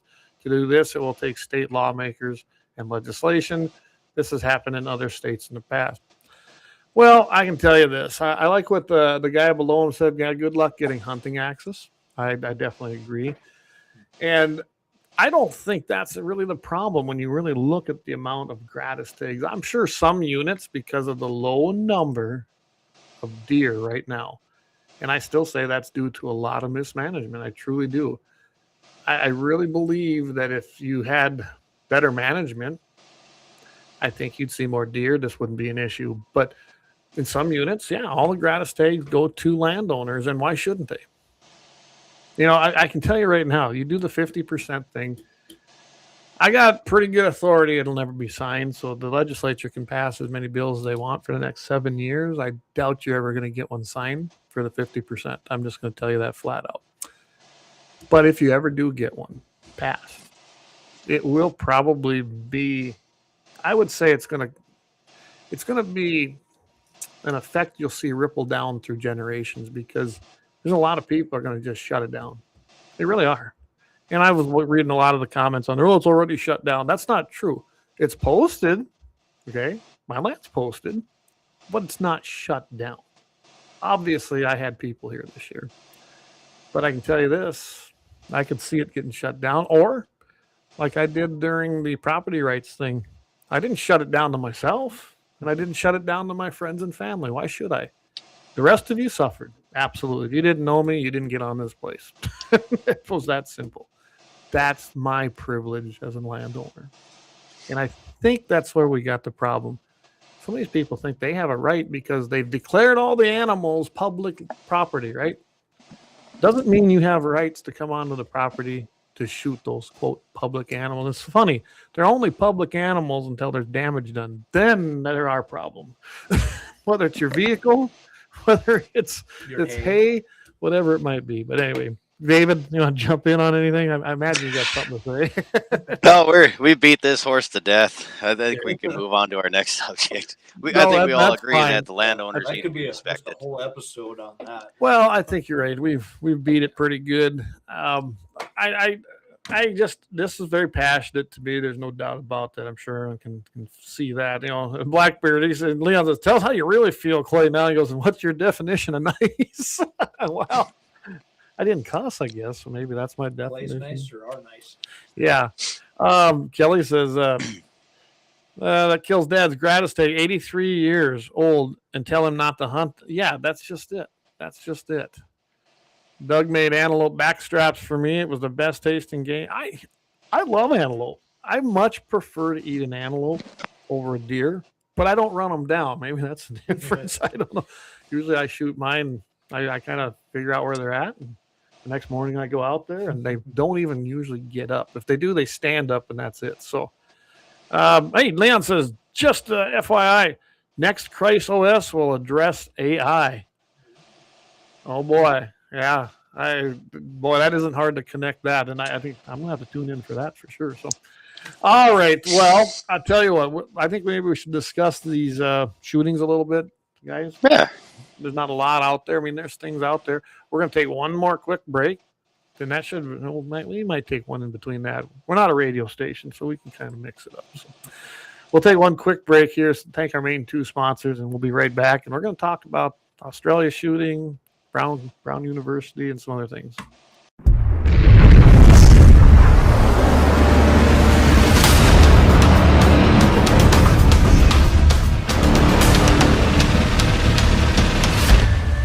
Lauer Auto Repair, located at 309 South Washington Street in Bismarck, North Dakota. Give them a call at 701-258-6308. The team of mechanics at Lauer Auto can take care of any problem your vehicle is having. And when you do business with Lauer, you can be assured you're doing business with a pro Second Amendment America First repair shop. There are plenty of other auto repair shops in the Bismarck-Mandan area. But why take a chance at patronizing a shop that might not have your beliefs at heart? Make no mistake. Lauer Auto is your pro Second Amendment repair shop. When you talk to the guys at Lauer Auto, don't forget to tell them that you heard they are a sponsor of Guns and the 701 and that you appreciate their support of our pro Second Amendment, pro North Dakota live stream and podcast. That's Lauer Auto Repair, 701-258-6308. 701-258-6308. Located 309 South Washington Street in Bismarck, North Dakota. When you want it done right, Go where lemons go. Kalon's Auto Service, owned and operated by Kalon and Misty Foss, lifelong locals with over 25 years experience. From modern rides to classic restorations, they can handle it all. Top quality work, fair price, and honest hometown values. Located just one block south of Highway 12 on 6th Avenue West in Lemmon. Kalon's Auto Service, serving you with all your auto repair needs.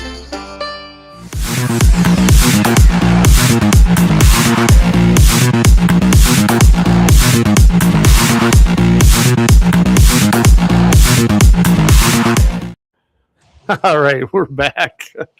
So, by the way, Tom sent this. I'm going to put this up here. He says it's the most states with guns. And if you notice that North and South Dakota are only 55%. I mean, we gotta pump them numbers up. That's so disappointing. Very much. I mean, Wyoming's at 66 and Montana at 66. I don't know why they get the highest because they're the same as Wyoming. And then it just kind of falls from there. I mean, California 28. That don't surprise me. I know why Montana's more because they have less people. Oh, it's okay. More per capita. Well, Yeah. that's probably true. But yeah, the lowest looks like it's New Hampshire, Maine, maybe. No, New Hampshire, it looks like in there at 15%. Oh, Massachusetts. Sorry. Massachusetts and Rhode Island, 15%. New Jersey, 15%. Yeah, that really don't surprise me. So, yeah, there's a little chart. Thanks, Tom, for sending that. That's from the Pew Research Center. The Pew. That's nice. United States has more guns than in its population, with civilians only almost 400 million. Yeah, and it's actually probably higher than that, some of the latest estimates. But Clay has half of them. Yeah, I got a few, I guess. But yeah, I'm proud that the United States is such a heavily armed country. That doesn't bother me at all. All right, so let's just jump into this here a little bit with some comments. So 18 Wheel says, remember the communist slogan, you will make nothing, own nothing, and be happy. Yep, and be happy about it. So Leon says, regarding the shooting in Australia, you do realize that all the heroes there did not wear uniforms or a badge. As a matter of fact, the cops were cowering behind the vehicles. That's right. Frozen for 20 Isn't minutes. that sad? You know, so if you, and I don't think, I see that here sometimes. I don't think it's as bad, but I have literally been in areas where something startling happens. It's funny how many of us who are usually armed, we kind of are looking around going, all right, make your move. And yet the security guard or the off-duty police officers have been hired at that event. They kind of disappear. And I've literally witnessed it. Not always, but yeah. Anyway, what's Leon says? I made a video about it today. They actually restrained a woman who wanted to get out there and help people while they were being hunkered down and folks were dying. I saw that video. Yeah, that was insane. It really was.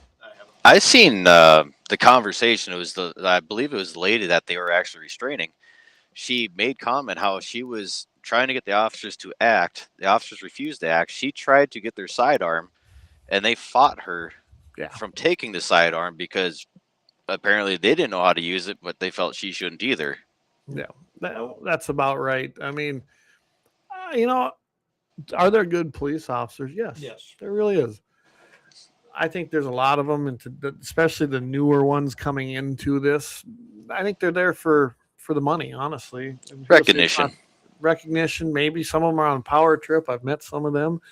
You know what? Dan listens to this show, and Dan, he was a great officer. He really was. And I know him and I have had some disagreements in what I think the function of the officers are, but as a whole, Dan was a great officer. Well, still it would be if he was still in there, but there are some that don't belong there.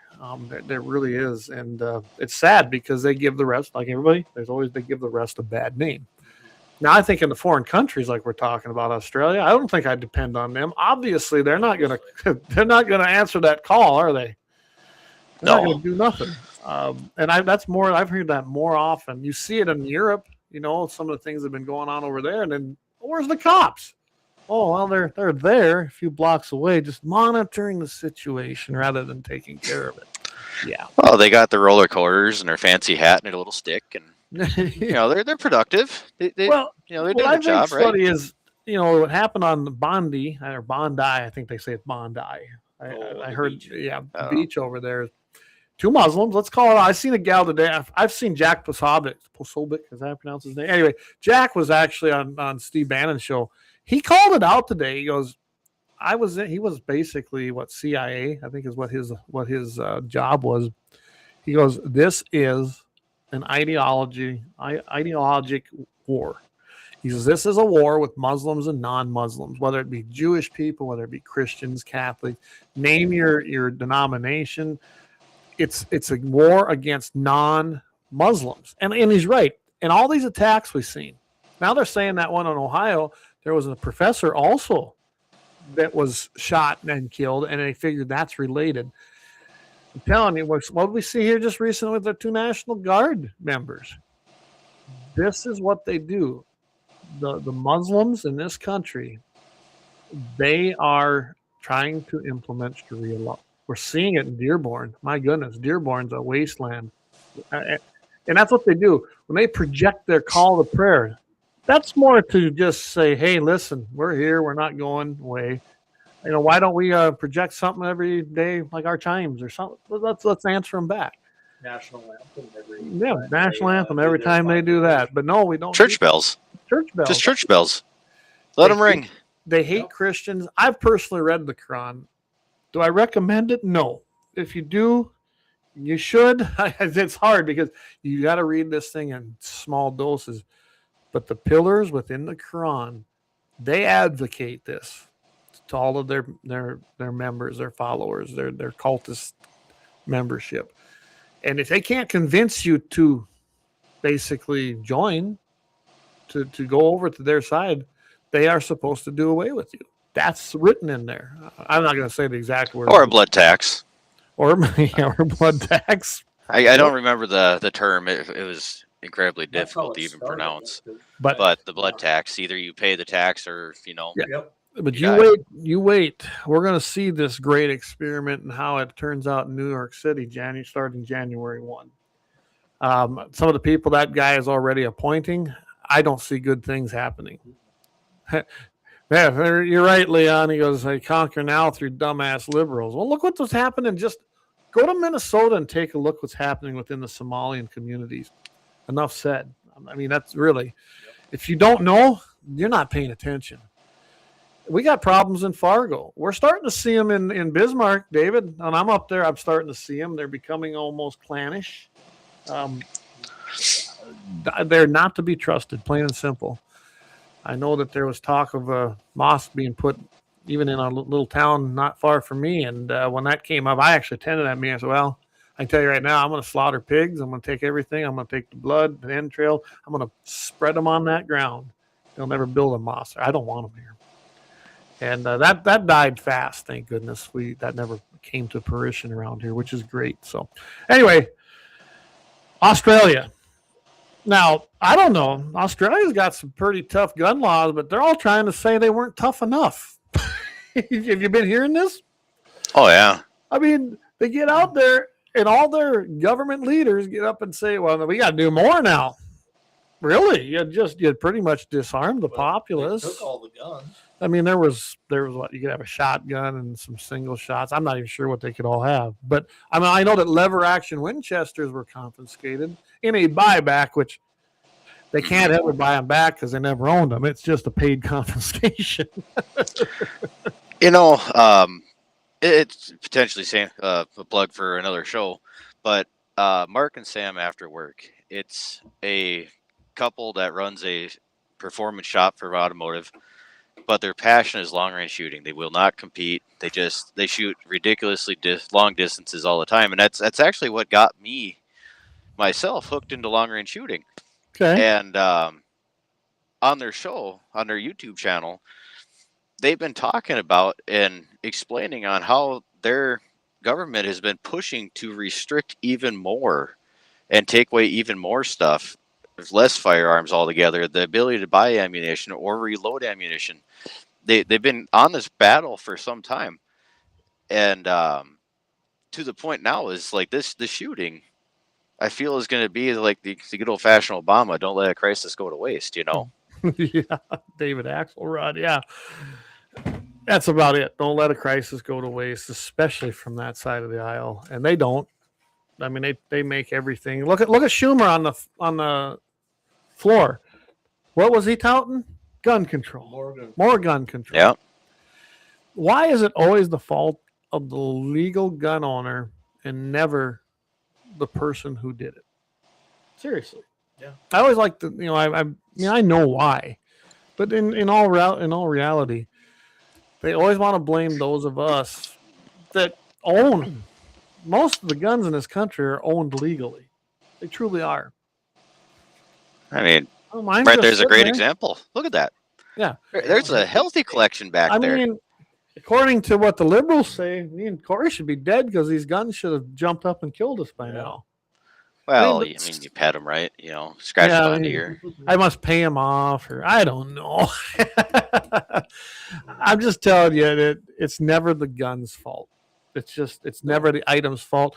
Then you start looking at the mental illness. Okay, yeah, there is probably a mental illness problem in this country. Now, I think definitions vary as to why we're having this problem. I think that the breakup of the family unit, Charlie Kirk, he talked about this all the time. One man, one woman, a strong marriage, and then have kids based in faith. And what has happened? They have chipped away for decades to destroy that fundamental format. And what do we have today? We have a lot of problem with people that have mental issues. They feel like they don't have a place here. They don't know who to turn to when things get bad. Life's hard, man. Especially, it's even harder if you don't have the tools to better yourself and believe in yourself. That comes from a spiritual belief in God. It just does. It's plain and simple. It's really not even an argument in my mind. If you're not based in some kind of a moral compass, you're going to have some problems. And I think you want to get to the root problem, it's that. They have removed church. They have removed God, or tried to, from society. They really have. Oh, yeah. And they've essentially succeeded. The separation of church and state. Which don't exist, by the way, in the Constitution. That's not the point of it. The point of it was to keep the Pope from organizing our government. That was the point of it. Not we can't have prayer in a classroom. Yeah, exactly. And they pulled it out of there. I told Leon, I said, you better. He says, I've had a couple, so respectfully, no. I told you how to jump in here. But I like what Leon said here. He goes, life is hard. It's harder when you're stupid. Yeah, man. That doesn't help, does it? There's some stupid people are awfully happy people. She goes, as great a job that Trump and RFK Jr. are doing, I still feel we are on the brink of devastation. I'm telling you guys right now, Trump winning, we needed to have that, okay? Mm-hmm. The fight is far from over. We are so far away from the fight. These people are just lying there waiting, hoping that nobody decent runs for the presidency because they are going to pounce on this.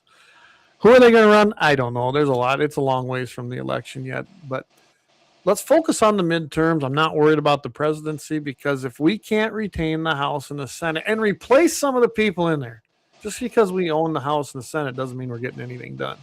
We need to replace some of these people in there with this midterm run. But if we lose it, then we're in big trouble. Then it's just going to be really a bunch of really bad bills being passed, some of them making it to the president's desk and vetoed. I mean, it will come to a standstill, and then in 2 years after that, they're coming after us even harder. So don't get complacent. We are far, far from winning this. Long ways. And Trump winning was just a pause in that, okay? Just a pause. And he's only got one term. So keep that in mind. Leon, God-given right to keep and bear arms, not a privilege granted by bureaucrats, but a fortress against evil. No begging, cowering cops for a gun. No standing powerless as radicals rampage. The 2A is our great equalizer, empowering an ordinary citizen to stand tall with seconds count and help his minutes away. Absolutely. Absolutely. That sounds like a Brown University conversation right there. Yeah, well, Lynette says, Leon, you totally sound like my dad. Leon says, Civil War is a hair's breadth away, brother. So they're poking the bear, and they have been for a long time. Yep. They really have. So. And I guess I really woke up. I mean, I was always very political, but when Obama got elected, I was like, oh, boy.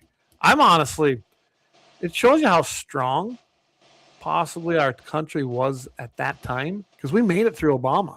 I really didn't think we'd survive Obama. And we almost didn't. He did get a lot of bad things implemented. I'll give the Democrats this. They do what they say they're going to do. And they don't really make any bones about it. And everything that happened under that first 2 years, because Obama had the Senate and the House, it did lead to the biggest upset, I guess. Not really, but in the House. I mean, we won back the House after how many years? And did it do us a lot of good? No, the Senate still was out there. But I'm telling you right now, this is far from over. And everybody better be on their toes because these things might be your only defense.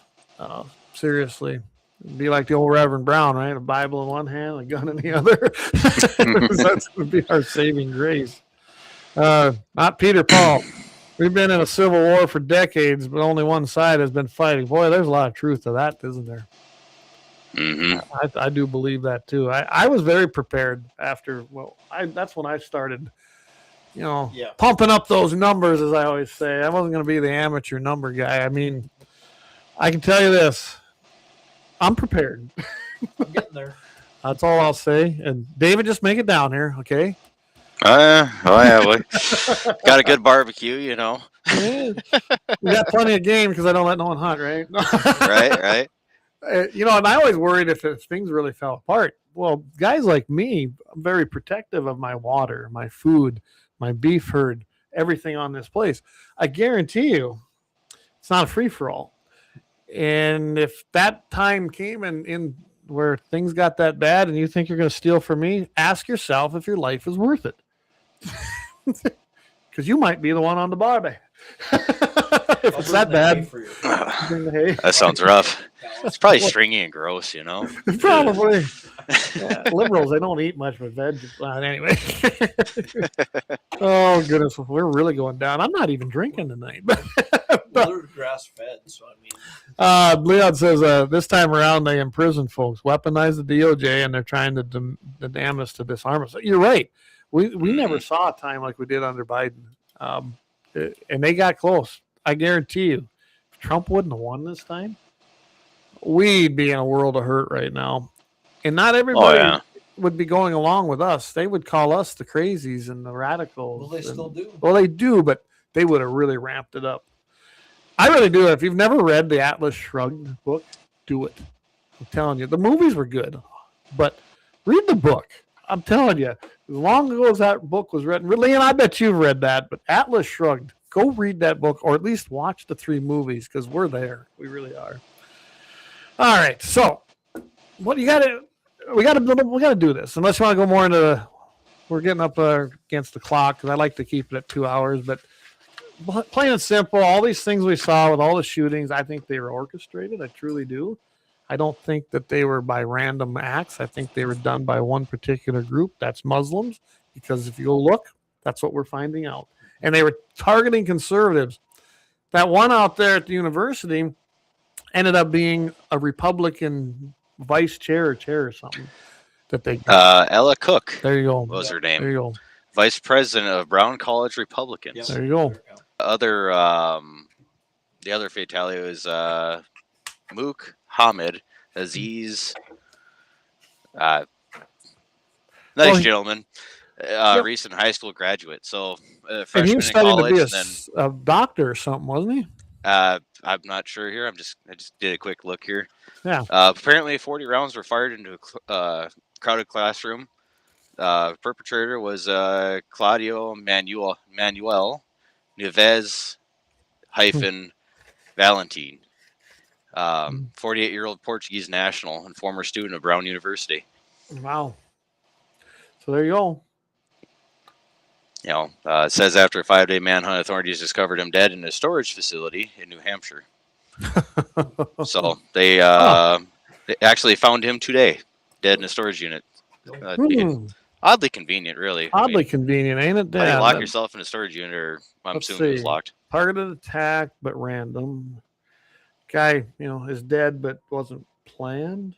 Huh. Well, we're gonna have to. I bet you we're gonna learn more about this, or not. But well, it says a self-inflicted gunshot wound is how they found him. So yeah, but we'll never really know, will we? Probably not. I mean, Clintons are the masters of suicides. So, I don't want to be Clinton. I never want to be Clinton. No, we could go down that that'd be a whole nother show. Terrible deal. Terrible deal. Yeah. Bottom line is they're going after us. These are planned. This is yeah, this is not random. There's nothing random about it, and it was targeted. So But they want more gun control. but it's always the gun's fault. Yeah, and So. they bring out that bad word that I absolutely despise: assault weapon. Assault weapon. Oh, Right. that makes my blood boil when they say that. Oh. And, assault is an action, not And- not a noun. I'm going to be having a new shirt out there too. And I already sold 2 of them, but it's going to say on there that immigration without assimilation is an invasion. And you know who said that? Charlie Kirk. I just watched it, so I was like, oh, that's going to make a great T-shirt. And it's true. If you move to this country, if you immigrate legally to this country and you don't become an American, you get the problem we're seeing right now. We can't import third world countries and not expect third world problems, because that's what's happening right now. Exactly. Right. That's my ending shot on this. There was 9 others injured in the Brown shooting. It doesn't say their condition, but apparently they might need a prayer too, of course. Yes. Yep. But can't forget the extras there. The last I heard, they were still there, but no more fatalities as of now that have been reported. Yeah. So keep them in your prayers, especially right now. What a horrible time to have that happen. So prayers of their families, and hopefully God's will be done there. So well, I guess, David, we got to tell everybody about this, don't we? It wouldn't hurt. I mean, So, we're not sure how it's going to work, but let's go for it. As you know, as some of you know, David's a long-range shooter. He's an FFL dealer. Friend of mine, friend of the shows. I met David through a mutual friend who unfortunately is no longer with us. But I think it turned out okay. David's become a very good friend. He's going to be joining the team here. And I don't know, you want to tell him what you're planning to do with it? You probably tell it better than I do. The premise of this new venture is, I would like to highlight competitive shooting, highlight the industry as a whole, as far as the small gunsmith, the guys that actually make the accurate guns. Right. I mean, like a previous supporter of the show, Bloodline Kinetics. I mean, they do phenomenal work. I've seen what his work does. Maybe there's a conversation there. Maybe there isn't. Hard to say. He's an awfully busy guy. I know every time I see him, he's it's one foot under the ground, the other one in front of the other running. Well, so I'm going to be talking to him again. We need to get him back. And I know that he said something after the first of the year, and he gets into the suppressor line, because that's kind of what was going on there. And I can't think of a better sponsor just to sponsor your show, if nothing else. That'd be pretty handy. So my plan of the future is to bring on guys of the industry that help build the guns that allow guys in my sport and other competitive shooting sports to succeed at their championships, their medals, their achievements, their lifetime goals. That said, I'm also wanting to reach out to other shooters that have been competing most of their lives, all their lives, been instrumental parts of our community, of the shooting community. Because the reality of it is we do have a sanctioned shooting body here. It's the NDSSA, North Dakota Shooting Sports Association. They cover CMP, they cover the NRA sports. So we have everything from trap shooting to silhouette. I think we carry 4 or 5 different types of pistol shooting, from standing still to running around. Yep. Rifle, high power, small bore for indoor, outdoor. I mean, we have more than 2 handfuls worth of shooting disciplines that are shot right here in this state. A lot of people don't realize that. We have a 1,000-yard range right in the heart of North Dakota. Yep. There is probably not 2 handfuls of 1,000-yard ranges in this country. Yeah. So we have a great opportunity here. The amount of rifle or of gun ranges in general in North Dakota, and indoor ones. I mean, this state is really a wealth of shooting facilities. And NRA Foundation, when I worked with them, we helped build a lot of them. A lot of the NRA money went into those from the Friends program. Yeah. I mean, the ones off the top of my head is, I'm not familiar with the Rolla Club. I believe there's one in Rolla. Yep. They have a fantastic mid-range course there. It's one of Red my favorite River ranges. No. That's no, but I mean, that's one we put a bunch of money into as well. Oh, yes. That's an indoor facility. We've done some over there where Dan's at in the Dickinson area. I mean, yeah. There's just, I didn't mean to interrupt you, but there's just so many great ranges, either outside, indoor or outdoor. Trap, Yes. rifle, pistol, you name it. Yeah, absolutely. Yeah, I mean, we got a 600-yard range that's in Rolla that shoots almost every discipline available, as far as I understand. There's one right out just west of Grand Forks. They have a pretty full schedule. We have the 1,000-yard range right outside Moffett that is tied to the BMRPA club. Yeah. We have an indoor range right here in Bismarck that is used thoroughly all winter. I took this off my shelf. It's kind of tough to see. It's a little bit of highlight. Yep. This is the schedule. That's the deal.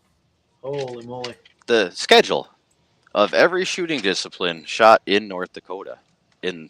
I got from March here all the way up to December 21st. So the season's not even over yet. I mean, we got black powder cartridge silhouette shot indoor. We have light rifle iron match, so that's iron sights with a light rifle. That's shot in Minot. I mean, we got Minot, Devil's Lake, Grand Forks, West Fargo, Moffett, Bismarck. I mean, everybody in this state is well within 100 miles of a range that they can come out and have fun and try this. And I always tell everybody it's intimidating. It is. I was brought in by a friend, and I got hooked. I got a new shooter in this year. I got a new shooter in last year. Basically what I always tell people is it's a competition. It's intimidating. Don't worry about coming in and trying to clean house, because we have a mutual friend that I brought in this year. He brought a donkey to Churchill Downs. Best way to put it. He didn't have a snowball's chance in hell in competition, but he came. He learned from it. He enjoyed the hell out of himself. I sold him a rifle for this coming season. I can't wait to see him come try again. Awesome. Yeah, Leon says there's 5 between his place and Fargo. Yeah, I mean, they're everywhere, guys. They really are. And then, of course, you've got the Game and Fish ones that they built, south of Bismarck and south of Mandan. Yeah. There's one up in Wilton. I mean, they're everywhere. Not Peter, Paul. Yes, I'm very familiar with the Appleseed Project. I haven't had a lot to do with it in years, but yeah, pretty familiar with what they used to do.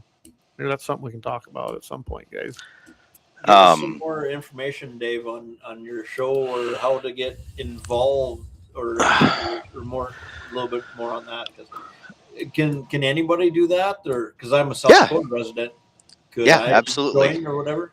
Yep. Absolutely. All these matches, if you go to ndssa.org and you look at the schedule, you can see the type of match it is, the location it's going to be, the contact that is the match organizer, and their phone number. There it is. You don't have an excuse to not get this information. Yeah. It's all right there, easy to get to. It's on the schedule. I mean, some of these matches, rain or shine, some of these guys, they might cancel if it gets too hairy. It happens. It sucks when you have to travel, but it's the way it goes. I've been to matches that we had great cinnamon rolls and gone home. So, yeah, cool. But the basic of it is very interested. I know there's probably a lot of other guys that are very interested in getting that, because I'm still an active hunter, fisher, or whatever, but I'm getting more into I want to get into the competition side of it, because that's fun.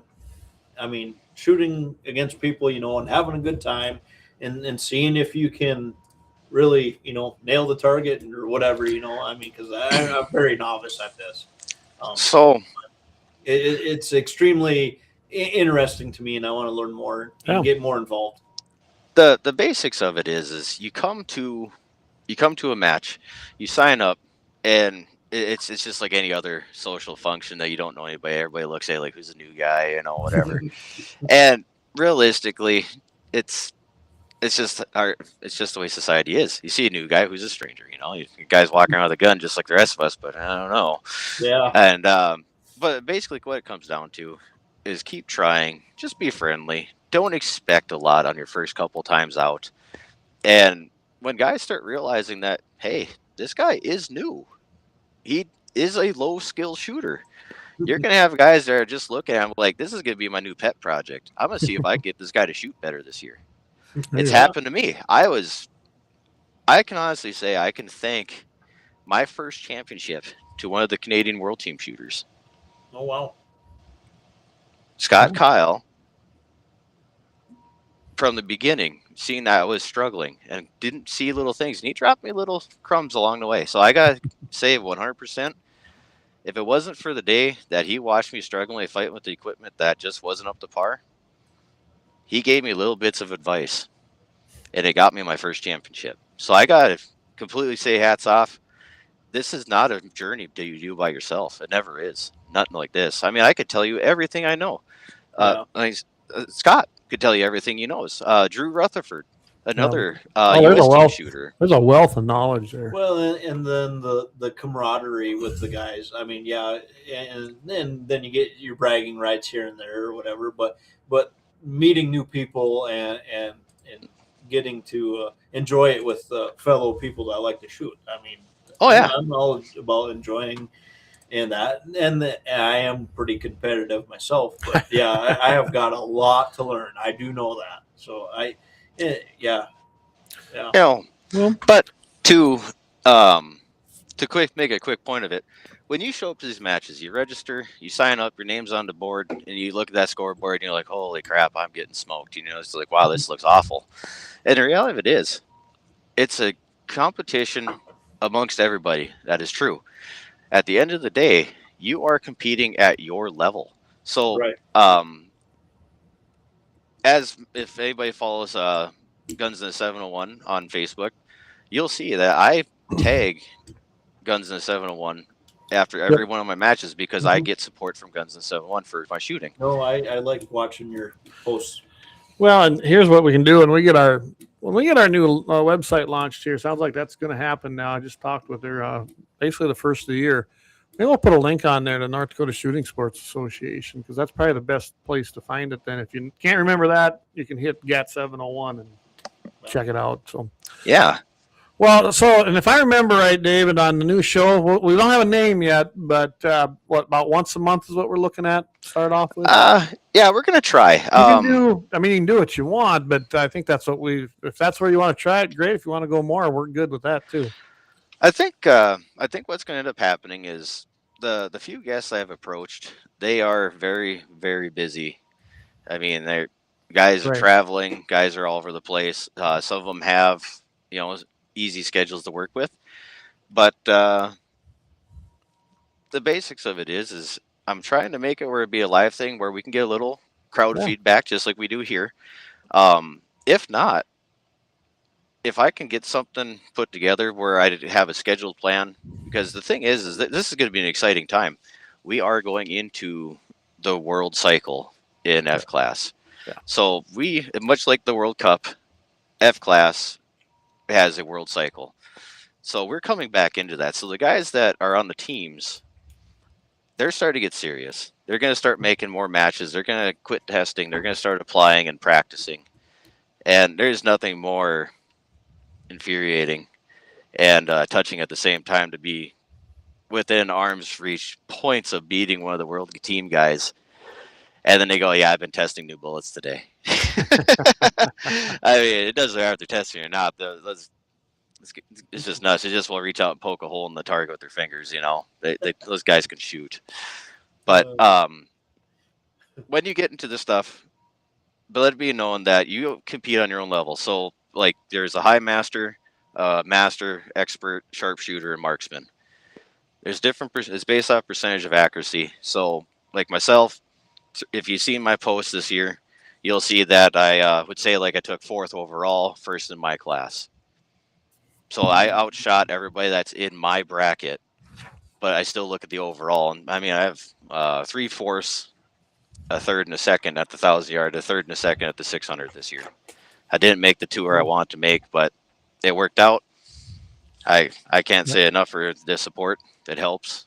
Like, I can't do without the sponsors. I really can't. I got a couple boys at home. The hands are full. I mean, I'm looking really excited to this. I'd like to. I'm hoping to share my oldest boy's journey this coming season. I bought him a rifle. It's going to be fun. The kid can shoot. you guys seen him shoot at the Guns of 701 days. He's doing good.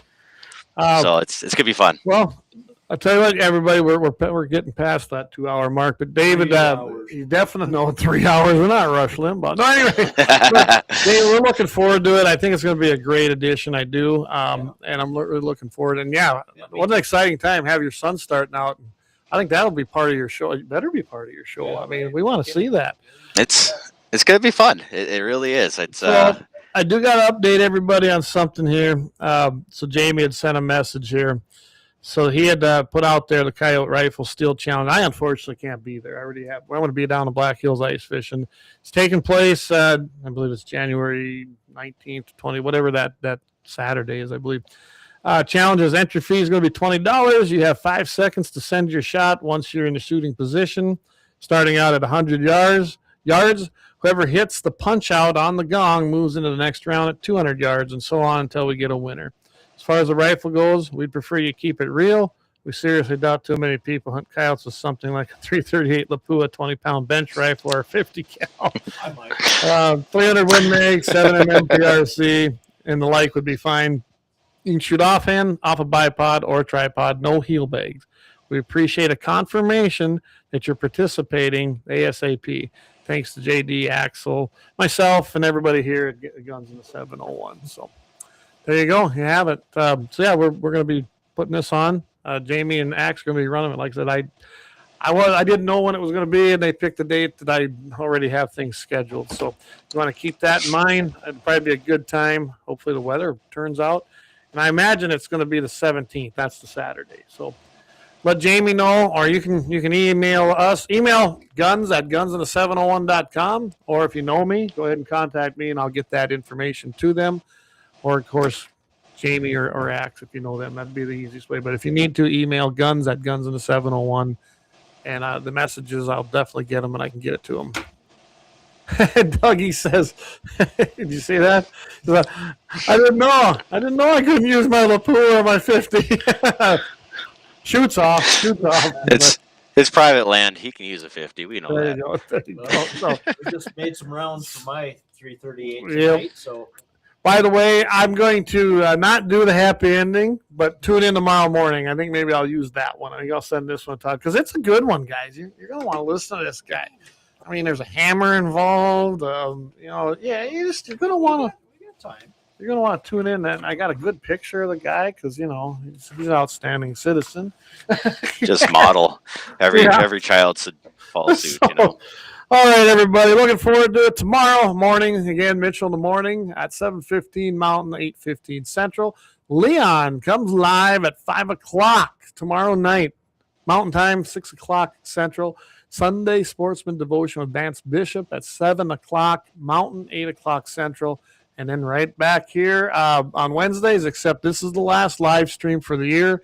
Please enjoy our Christmas music and stuff we'll have on Christmas Eve. And, of course, we'll probably do something for New Year's Eve, too. So with that, everybody, you got anything else you guys want to say? What about that drawing? The drawing is probably going to take place New Year's Eve, just like we did here. I think that was last year or year before. Yeah. It's sold out. I'm getting a hold of Jeff's tickets. Everybody else's tickets are turned in now. I just got to get a hold of him. So he had shoulder surgery, so it's not his fault entirely.